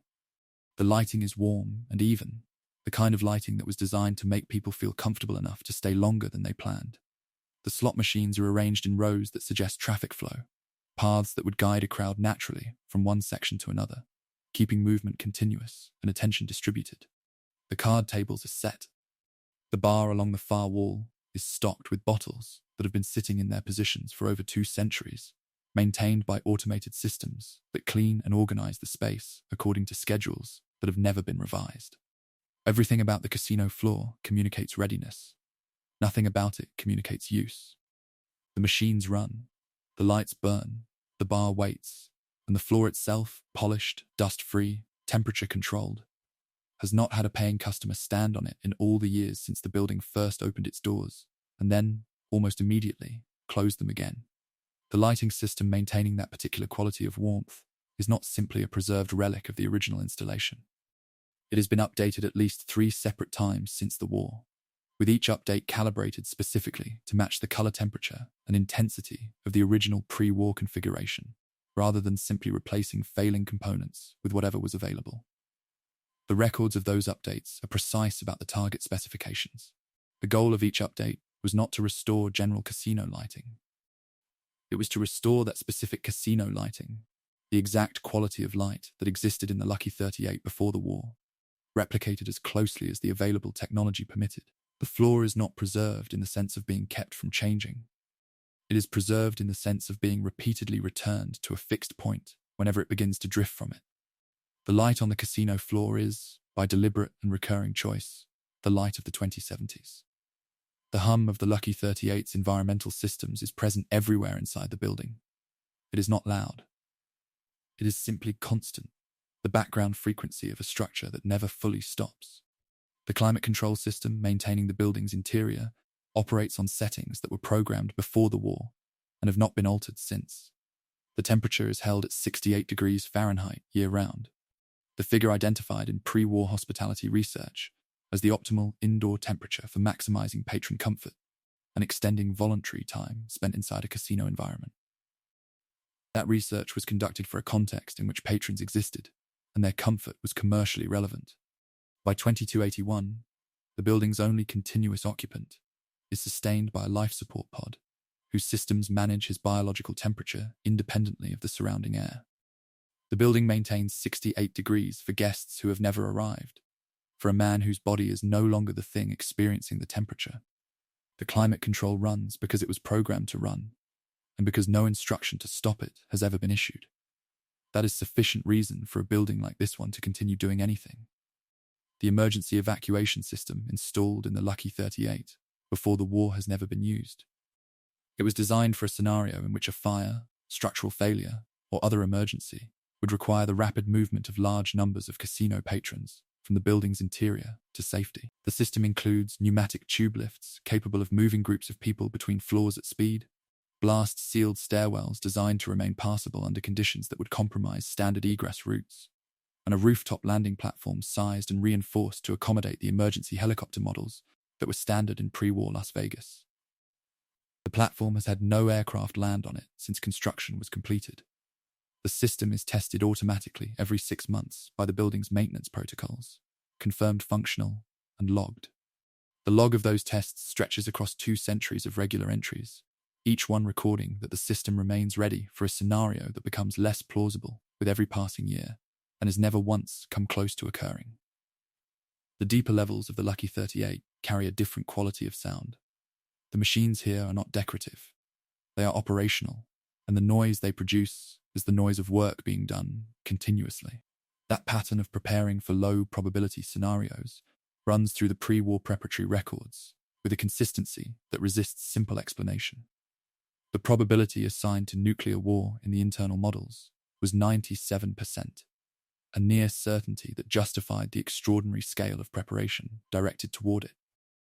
Other scenarios in the same preparatory logs received comparable resource commitments despite being assigned probabilities below 5%.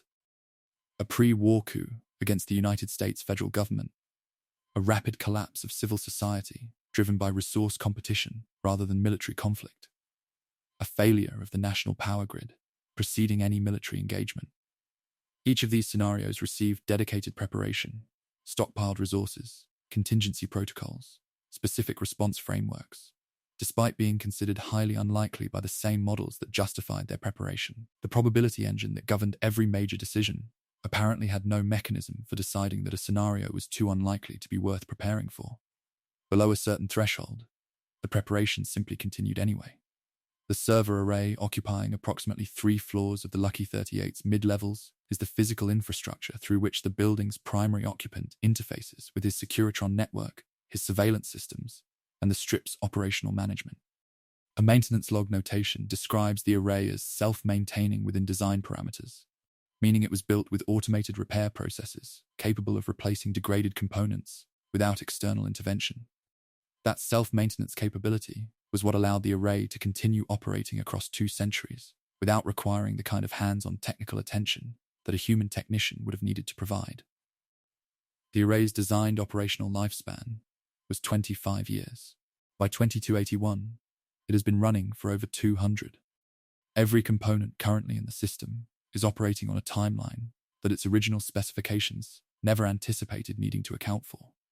The infrastructure that supports the most powerful individual in the Mojave is running 8 times longer than it was built to last, sustained by automated repair processes keeping pace with degradation rates those processes were never designed to handle at their current scale.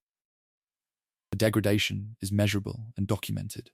Maintenance logs show a steadily accelerating frequency of component replacement and patch operations beginning in the 2240s. By 2281, the rate of patch operations required to keep the system stable has increased to approximately 12 times the rate recorded in 2150. Those who have analyzed the available degradation data closely have concluded that without the software architecture included on the Platinum chip, which contained infrastructure patches for the Lucky 38 server, systems in addition to the Securitron upgrade protocols, the array would have reached critical failure within approximately a decade of the game's events. The chip was not simply the key to activating a larger army. It was the update package for a building that was running out of time to keep its own systems functional. The man who sent the chip across the Mojave on a courier route needed it to upgrade his military capacity. He needed it equally to survive the next 10 years inside the machine that was keeping him alive. The Platinum chip's full function was never disclosed in standard dialogue. Its public description, a Securitron upgrade device, was accurate but incomplete. The chip also contained a comprehensive software patch suite covering the server array's aging architecture, updated management protocols for the life support pod's operational systems, and a recompiled version of the probability engine, redesigned to run with greater efficiency on hardware operating well past its original specifications. The courier carried all of this without knowing any of it. Every step of the journey from Goodsprings to the Strip was made by someone transporting, without awareness, the complete technical survival package for the most powerful individual in the Mojave wasteland. Benny took that package and put it in his jacket pocket and went back to the tops to smoke and wait. He did not know what he had taken. He knew enough to know it mattered. He did not know it was the difference between a building continuing to function and a building beginning to fail. The life support patch on the chip was the 7th iteration of an update that had been in development for decades. The previous 6 versions had been compiled and held in reserve, each one waiting for the processing capacity that the upgraded server array would provide after the chip's installation to run properly. The updates were being written for systems that could not yet run them, on hardware that was degrading faster than the updates could compensate for, by a mind that was simultaneously the author of the patches and the thing the patches were designed to keep alive. The technical situation that produced that arrangement, writing survival, updates for yourself while surviving on the hardware those updates are meant to fix, is the kind of situation that emerges from isolation so complete and so extended that the distinction between maintaining a system and maintaining oneself has effectively dissolved. The public presentation that comes from the building's upper levels, composed, precise, certain, operating from a position of complete analytical confidence, is constructed against that background. The certainty is real in the sense that it is genuine to the voice producing it. It is constructed in the sense that it is a management decision applied to a situation that, examined through its own records, is precarious in almost every measurable dimension. A degrading body, a server array past its designed life, a Securitron network partially operating on forgotten instructions, a strip maintained by automated systems running on pre-war manuals. Resources diminishing at rates the original stockpile projections did not anticipate sustaining this long. The composure that characterizes every available exchange is not the composure of stability. It is the composure of a mind that decided, at some point, that presenting instability as stability was the most functional available option. Whether that decision represents discipline or something closer to denial is a question the terminal entries, with all their precision and all their length, have never directly engaged.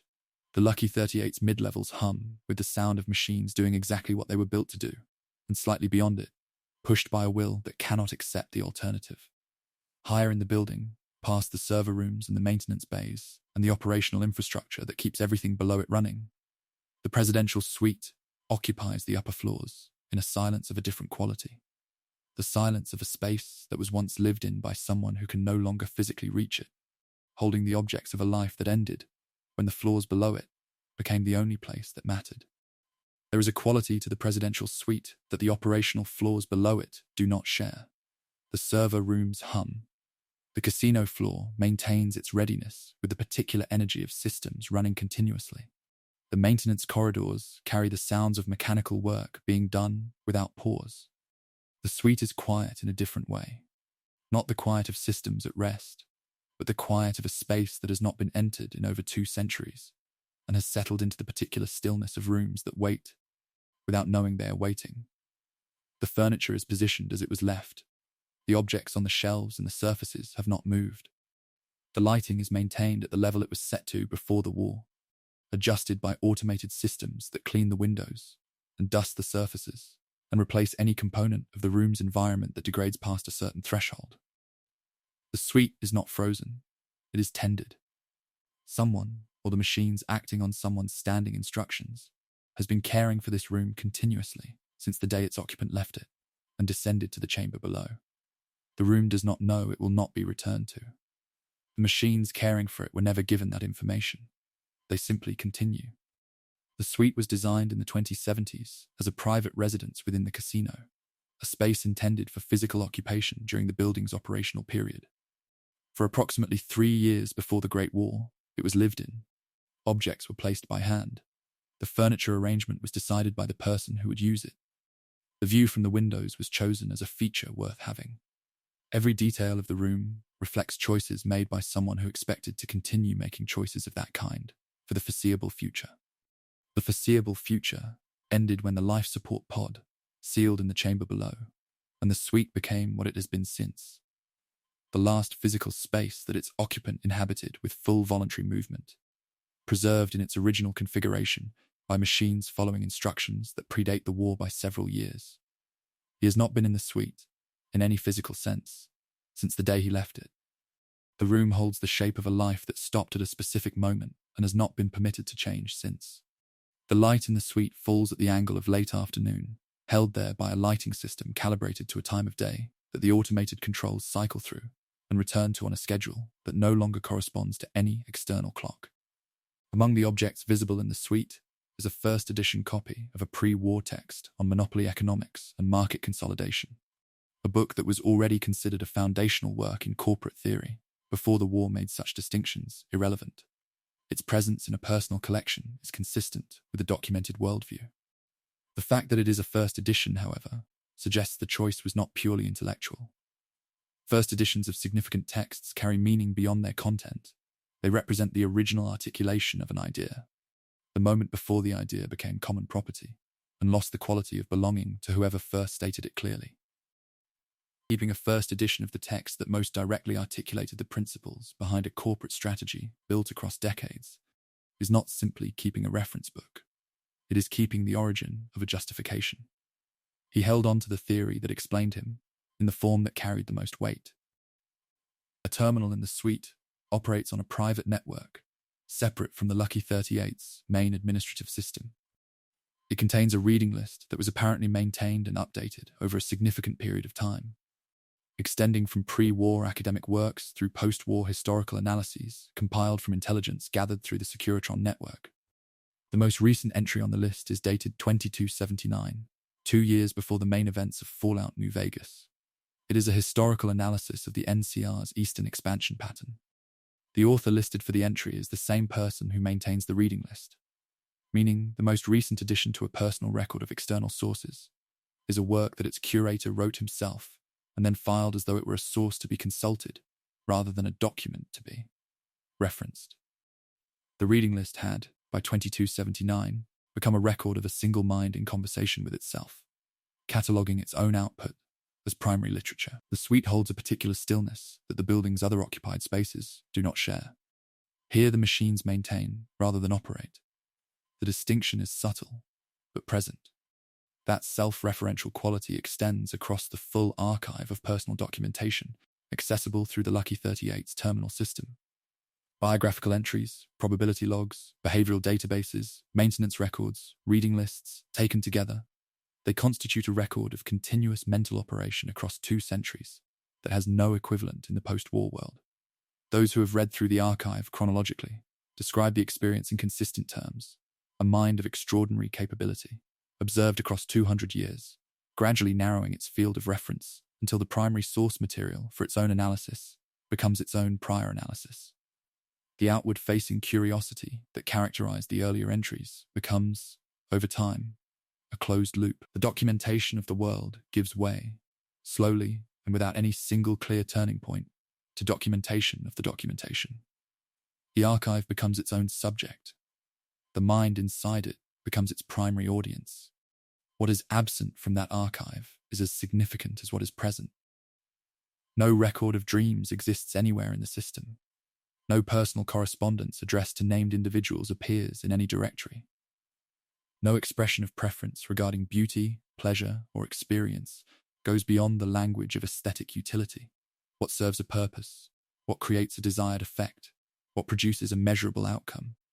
The experience of existing inside the situation described by the archive, the isolation, the physical condition, the passage of 2 centuries without peers or equals, or anyone capable of engaging the archive's author on his own terms, is documented nowhere.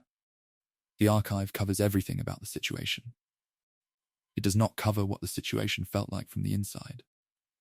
The absence is consistent enough across 200 years of entries to read as a decision rather than an oversight.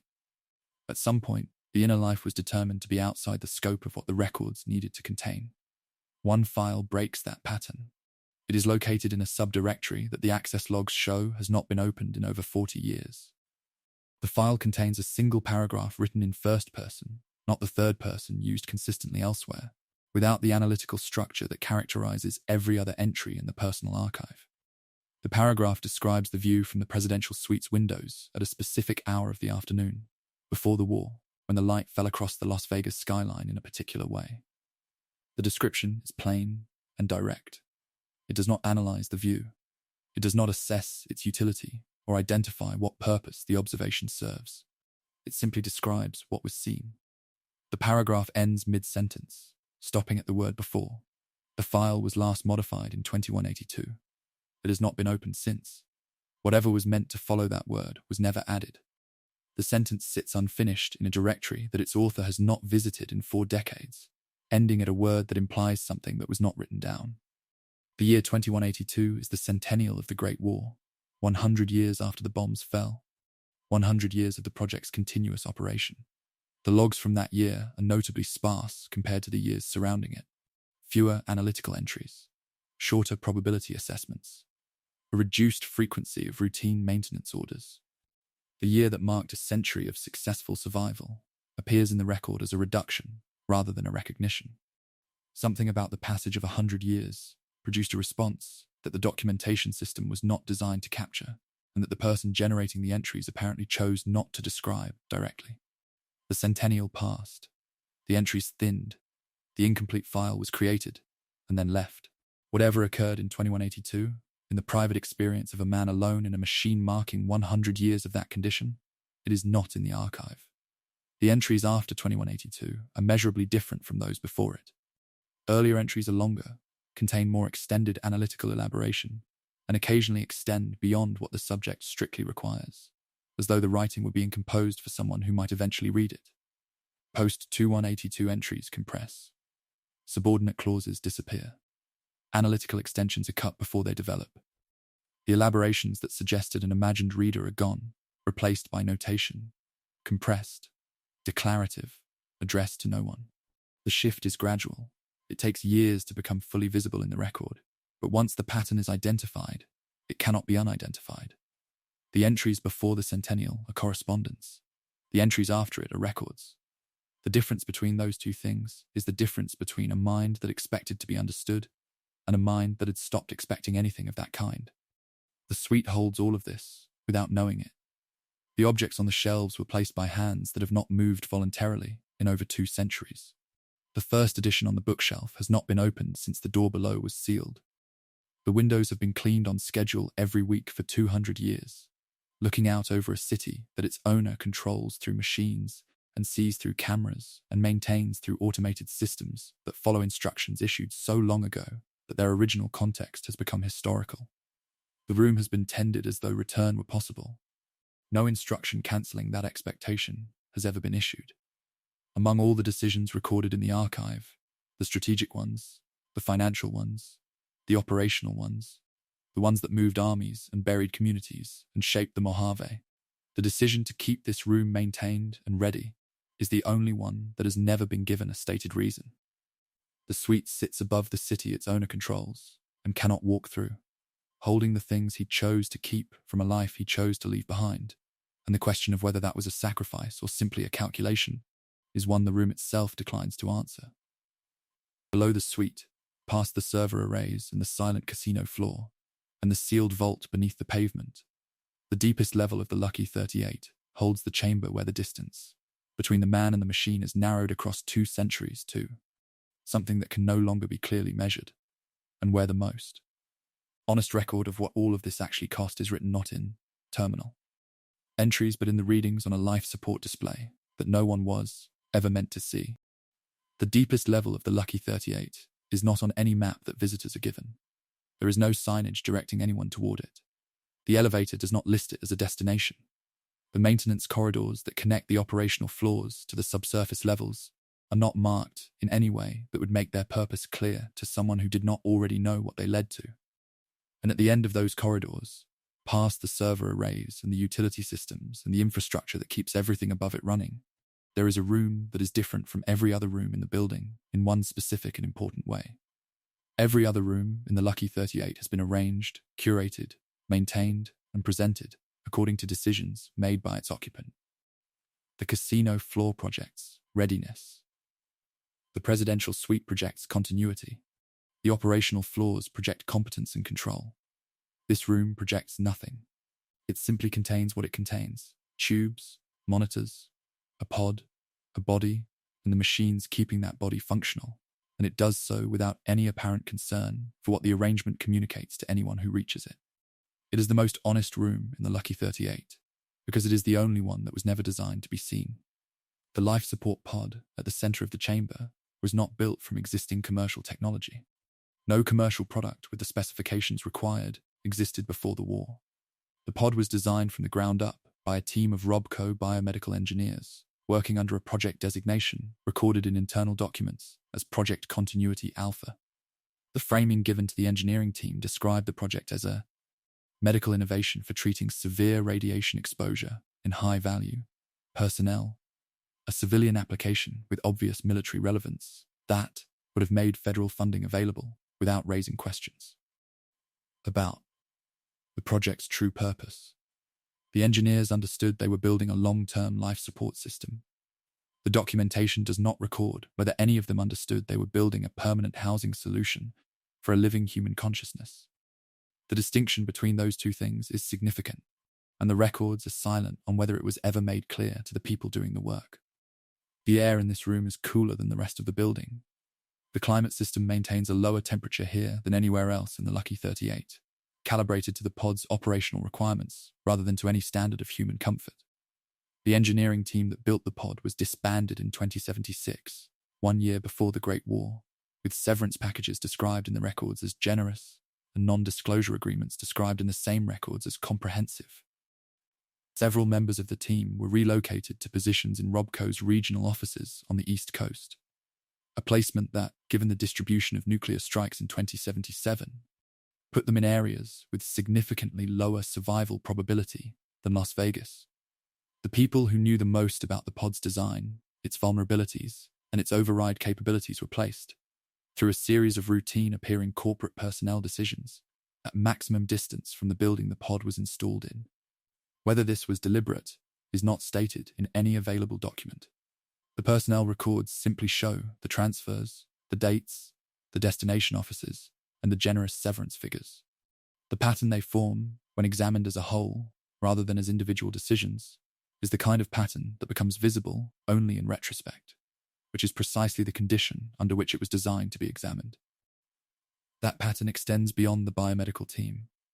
A broader review of personnel movement in the 5 years before the war shows that Robco employees with detailed knowledge of the Lucky 38's defensive systems were consistently transferred to offices outside Nevada during that period, while employees whose knowledge was limited to the building's public-facing operations remained closer to Las Vegas.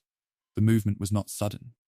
It was distributed across years of normal corporate activity, promotions, lateral transfers, departmental reorganizations, each individual decision appearing unremarkable in isolation.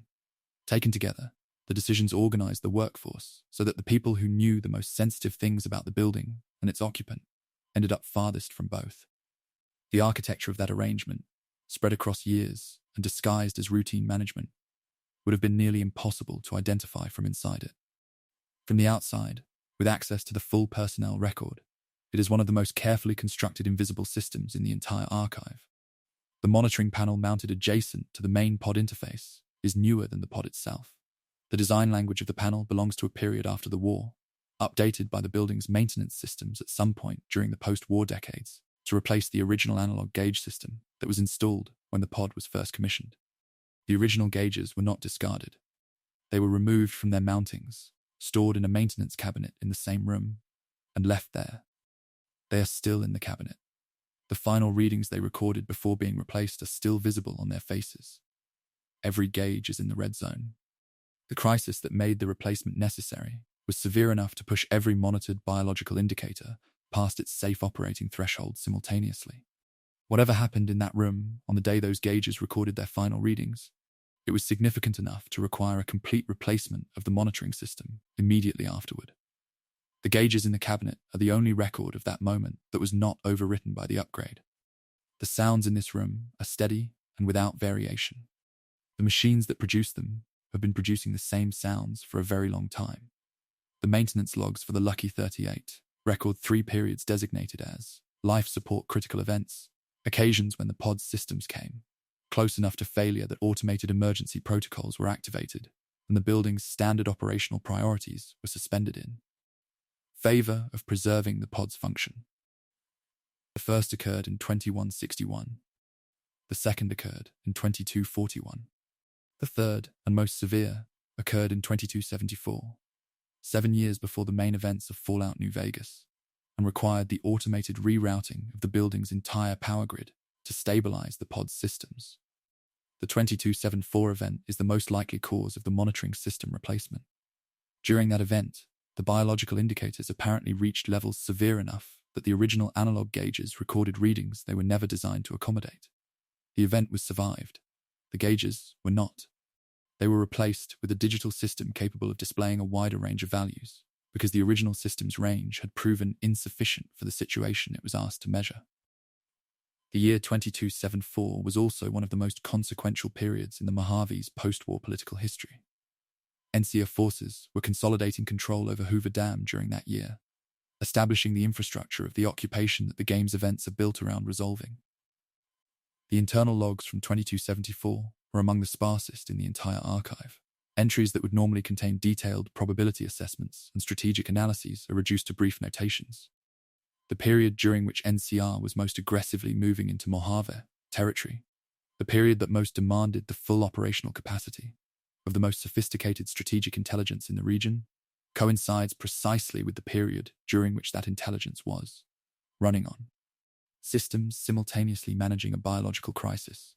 The probability engine that governed the response to the NCR's 2274 expansion was operating on hardware that was also trying to keep its operator alive. How much that affected the quality of the strategic response is a question the sparse logs from that year are not able to answer. They simply thin out, and then, eventually, they resume.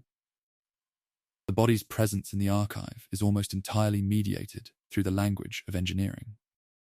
When the biological condition is referenced in terminal entries, it appears in formulations like biological substrate stable, interface bandwidth within acceptable parameters, sensory processing operating at reduced but functional capacity. The language does not describe sensation. It does not describe discomfort, or the experience of existing in a body that has been declining slowly for over 2 centuries, or what it feels like to inhabit a system that is maintained by machines rather than by the processes that were designed to maintain it. The engineering language is applied to tissue and nerve with the same consistency it is applied to server components and relay networks. Whether this represents a genuine cognitive shift, a consciousness that is so completely merged with its machine interface that the body is experienced as simply another system to be monitored, or a deliberate choice to keep the record free of anything that would read as vulnerability, is not determinable from the texts. The language is consistent. The reason for its consistency is not stated. The pod's monitoring system hums at a frequency slightly lower than the server arrays above. The difference is small. In a room this quiet, it is audible. One entry breaks that pattern. It is dated 2231 and is brief, shorter than most entries from that period. It notes, without elaboration, that the life support pod had been adjusted to accommodate what appears to be a persistent sensory deficit in the left hemisphere processing pathway. The entry then returns immediately to standard notation format, continuing with routine operational updates as though the preceding sentence were unremarkable. The phrase "what appears to be" does not appear anywhere else in the archive. Every other assessment of any system, biological, mechanical, computational, is stated as a confirmed fact. This entry does not confirm. It tentatively identifies. It acknowledges, in the specific language of uncertainty, that something is occurring inside the body that the observer cannot fully see or measure. For a mind that has built its entire post-war existence around the comprehensive observation and documentation of everything within its reach, the admission that something within its own body falls outside that reach is the most significant departure from the established pattern in the entire 2-century archive. It appears once, briefly, and is not returned to. The life support chamber is the most honest room in the Lucky 38, for a reason that has nothing to do with the information it contains, and everything to do with the information it cannot be made to withhold. Every other space in the building is curated. The presidential suite is maintained to suggest a life that could still be returned to. The casino floor is kept operational to suggest a future that could still be opened toward. The terminal entries are written in a language that frames every condition as a managed system operating within defined parameters. The chamber cannot be curated in the same way.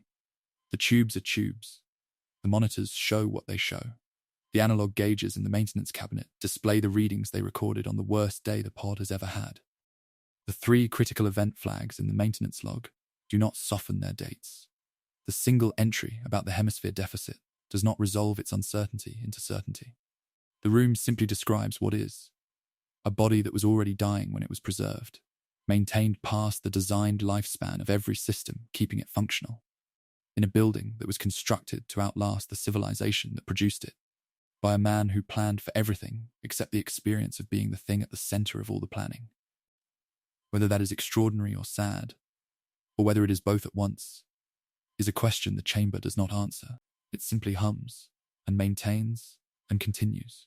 The chamber hums in the dark of the Lucky 38's deepest level, maintaining what remains of the man who built everything above it, a reminder that even the most carefully constructed ambition rests, in the end, on something biological and fragile and running out of time. East of New Vegas, across miles of open desert, the ground beneath Fortification Hill conceals the fullest expression of what the Lucky 38's occupant was truly building toward. An army that was designed to make everything above the life support chamber permanent, waiting in the dark for a signal that took 2 centuries to arrive. Fortification Hill does not look like what it is. From the outside, from the Colorado River approach, from the Legion camps spread across its surface, from any of the angles available to someone who has not been told what is underneath it, it looks like a hill.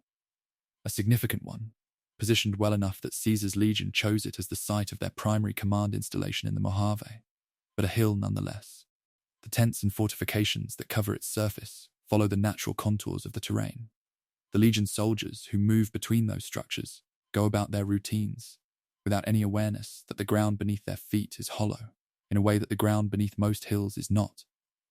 Caesar himself, who built his command center on this location and governed his Mojave campaign from it, lived and worked directly above a military installation belonging to the man he intended to conquer, an installation capable, with a single activation command, of ending the Legion's presence in the region permanently.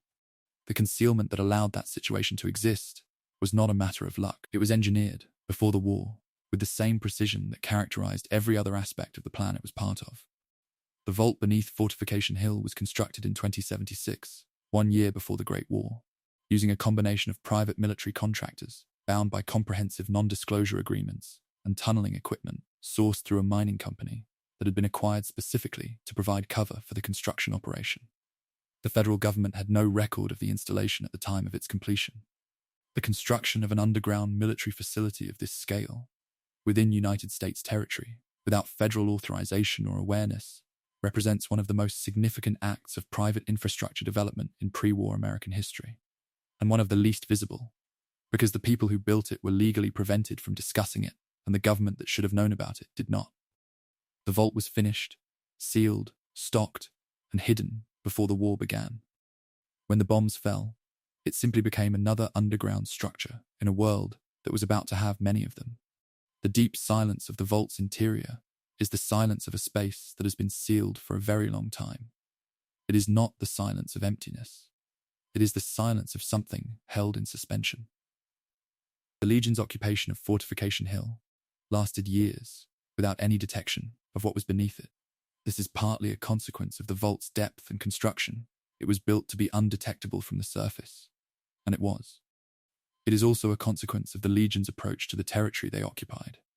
Caesar's intelligence operations were extensive by wasteland standards, but they were oriented toward human intelligence, informants, captured scouts, interrogated prisoners. The kind of subsurface survey that would have identified the vault's existence was not part of their operational methodology. The man who built the installation had anticipated this. He built it deep enough that it would not be found by the methods most likely to be used by the factions, most likely to eventually control the territory above it. The concealment was not designed against the technology of 2076. It was designed against the technology of the post-war world he had already modeled. The activation sequence for the Vault's Securitron army contains a detail that rewards careful attention. When the platinum chip is used to trigger the activation, no voice authentication is required. No biometric confirmation is requested. No real-time input from the Lucky 38's primary occupant is necessary. The activation triggers on chip contact alone, meaning the army was designed to be deployable by whoever possessed the correct physical key, regardless of whether the man who created it was still alive to authorize the deployment. The system was built to be executable without its creator. This was not an oversight. It was a design decision, the same kind of decision that produced the self-maintaining server array and the automated maintenance schedules and the continuity directory in the personal terminal. The Vault's army was built to activate and to function and to carry out its program directives in a world where the man who programmed those directives might no longer exist. He did not build a weapon. He built a weapon that could fire itself. The Securitron unit known as Yes Man, reprogrammed by Benny to follow whoever issued it instructions, represents a different kind of design decision with an unexpected origin. Internal Lucky 38 logs reveal that the cooperative interface programming that Benny exploited when reprogramming Yes Man was not an external vulnerability introduced by poor security design. It was a feature, a contingency protocol developed to allow an authorized operator to access portions of the Securitron network in the event that the primary interface failed. The protocol was designed as a failsafe against the scenario in which the primary occupant's connection to his systems was interrupted. Benny found that protocol identified that its authorization requirements could be bypassed with sufficient technical knowledge, and used it to create a Securitron that would serve any operator. The tool built to keep the network running if its owner was incapacitated became the tool used to try to replace its owner entirely. The survival feature and the vulnerability were the same feature. The design that protected against one failure mode enabled a different one. The Vault's lowest level holds the largest concentration of dormant units. The rows extend beyond the range of the available light.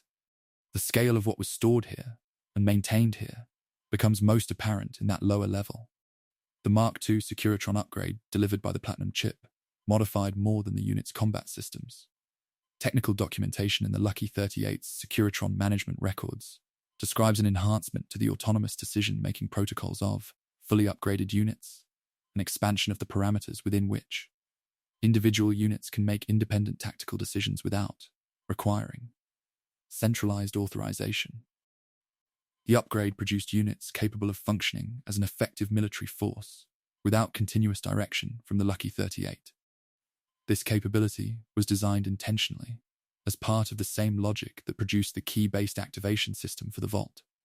An army that requires constant direction from a single point of control is an army that becomes non-functional the moment that control point fails. An army capable of independent tactical decision-making within defined parameters continues operating regardless of what happens to the person who defined those parameters. The long-term implication that a fully upgraded Securitron force would continue enforcing its programmed directives for decades after the biological death of the man who programmed them was not an unintended consequence. It was the point. The terminal entries that reference the Securitron army occasionally extend into historical analysis, drawing comparisons between the army's design philosophy and the institutional frameworks of pre-war civilizations. One extended entry makes the comparison explicit. The most durable institutions in recorded history were those whose foundational infrastructure was built to function in the absence of their founders. The argument is presented as historical observation rather than self-justification, but the application to the Securitron army and the Lucky 38's broader infrastructure is not subtle. New Vegas was built to outlast its builder. The Securitrons were built to fight without their commander. The maintenance systems were built to run without supervision. The continuity directory was built to transmit a final message without a living sender. Every major system in the Lucky 38's architecture was designed around the same premise, that the plan was more important than the person executing it, and that the person executing it might not survive to see it completed. He built for his own absence, with the same thoroughness he applied to everything else. The Securitron units stored in the Vault have been in a specialized low-power standby state since before the Great War. A maintenance log inside the Vault documents the storage conditions and the automated self-diagnostic schedule that was programmed to run every 5 years to identify and flag degraded components. The log records 847 completed diagnostic cycles before the game's events. meaning the automated maintenance system ran without any external input approximately 4,235 times across the 2-century storage period. Each cycle identified degraded components, flagged them for replacement where replacement was possible within the automated system's capabilities, and updated the unit's readiness status accordingly. The army maintained itself, in the dark, under a hill controlled by people who did not know it existed, for over 200 years. The diagnostic cycles ran on schedule, the flags were processed, the readiness assessments were updated, and when the signal finally arrived, carried by a courier who had been shot in the head in a small desert town and somehow continued anyway, the army that had been waiting was ready. The symmetry between the vault and the life support chamber is not coincidental. Both were built before the war. Both were placed in a condition of maintained near stasis immediately before the bombs fell. Both were designed with automated systems capable of sustaining them, without external intervention for a period whose length was not specified in their design parameters, because specifying the length would have required acknowledging that the period might be longer than any reasonable estimate could accommodate. Both deteriorated slowly across 2 centuries, their automated maintenance systems working continuously to preserve the minimum viable condition for eventual activation.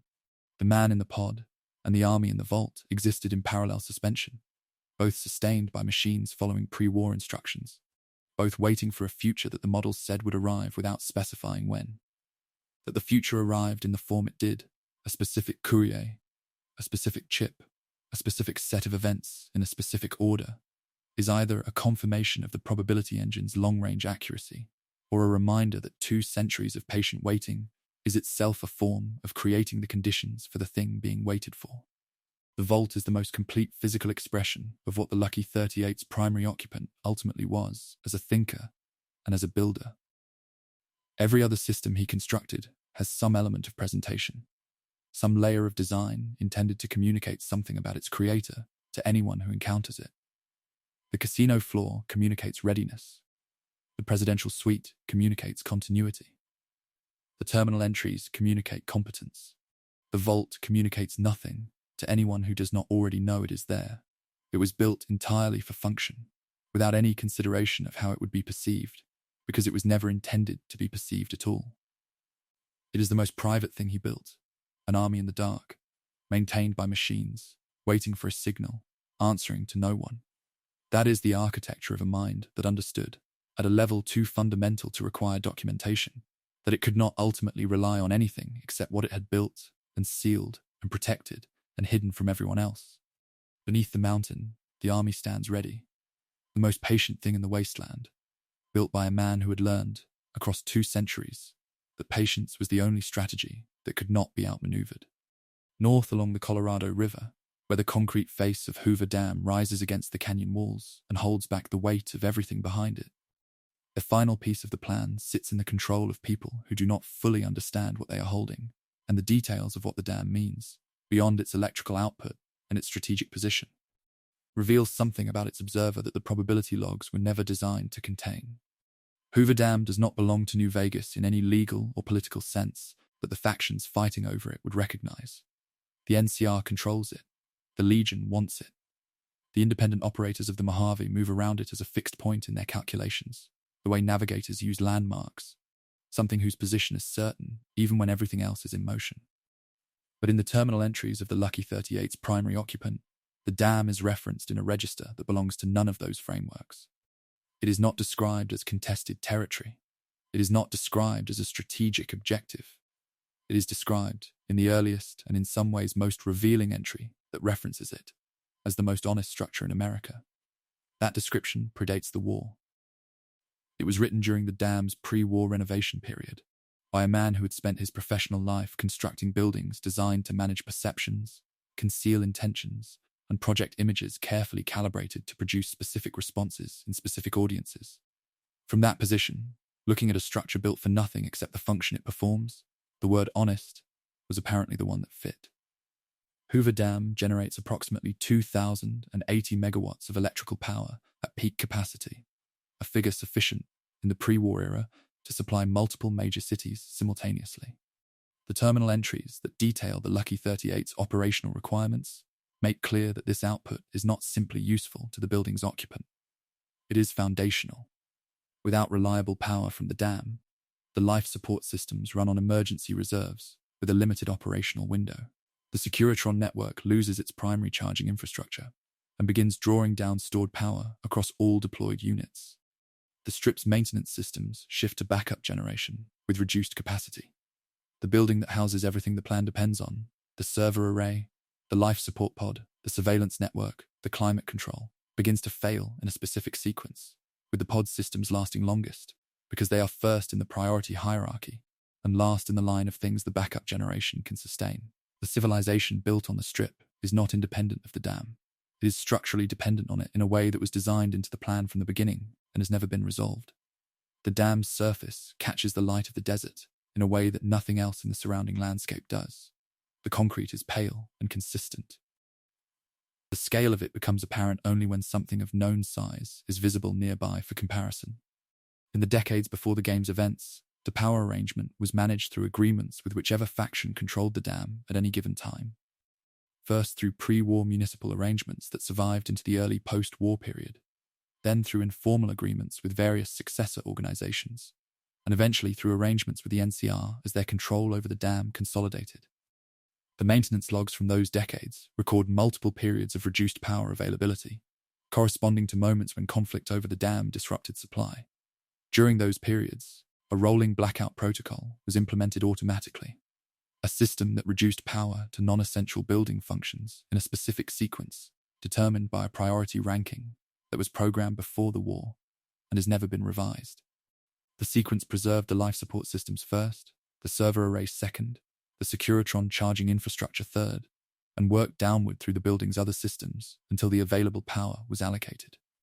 The neon signage on the strip's exterior was last on the list. In every shortage scenario the building had experienced across 2 centuries, the lights that defined New Vegas to the outside world were the first things turned off. The priority log that governs that sequence is one of the more revealing documents in the available archive, because it is a system that does not speak, it simply ranks.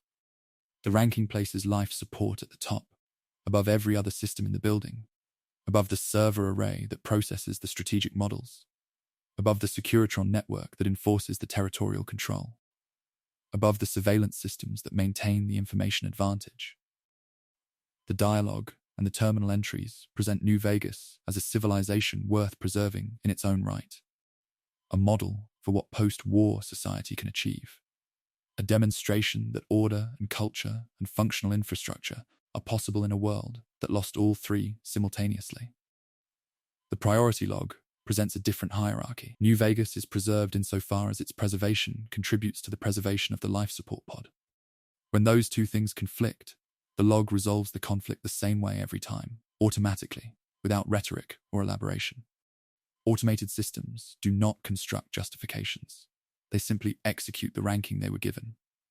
The structural assessment data for Hoover Dam that exists in the Lucky 38's records is more comprehensive than any assessment conducted by the NCR's own engineering teams during the period of their control. Remote sensor arrays positioned to appear to be standard strip communication equipment had been monitoring the dam's structural condition since the NCR established control in the early 2270s. The sensors tracked load-bearing stress distributions across the dam's primary structure, monitored the condition of the power generation equipment inside the facility, identified maintenance vulnerabilities in the spillway systems, and logged the specific environmental conditions under which power output degraded from peak capacity. This information was collected continuously, updated regularly, and stored in a dedicated directory in the Lucky 38's surveillance archive. None of it was shared with the NCR. The people managing the dam did not know that someone else had better information about its condition than they did, gathered through equipment they had mistaken for something unrelated to the dam entirely.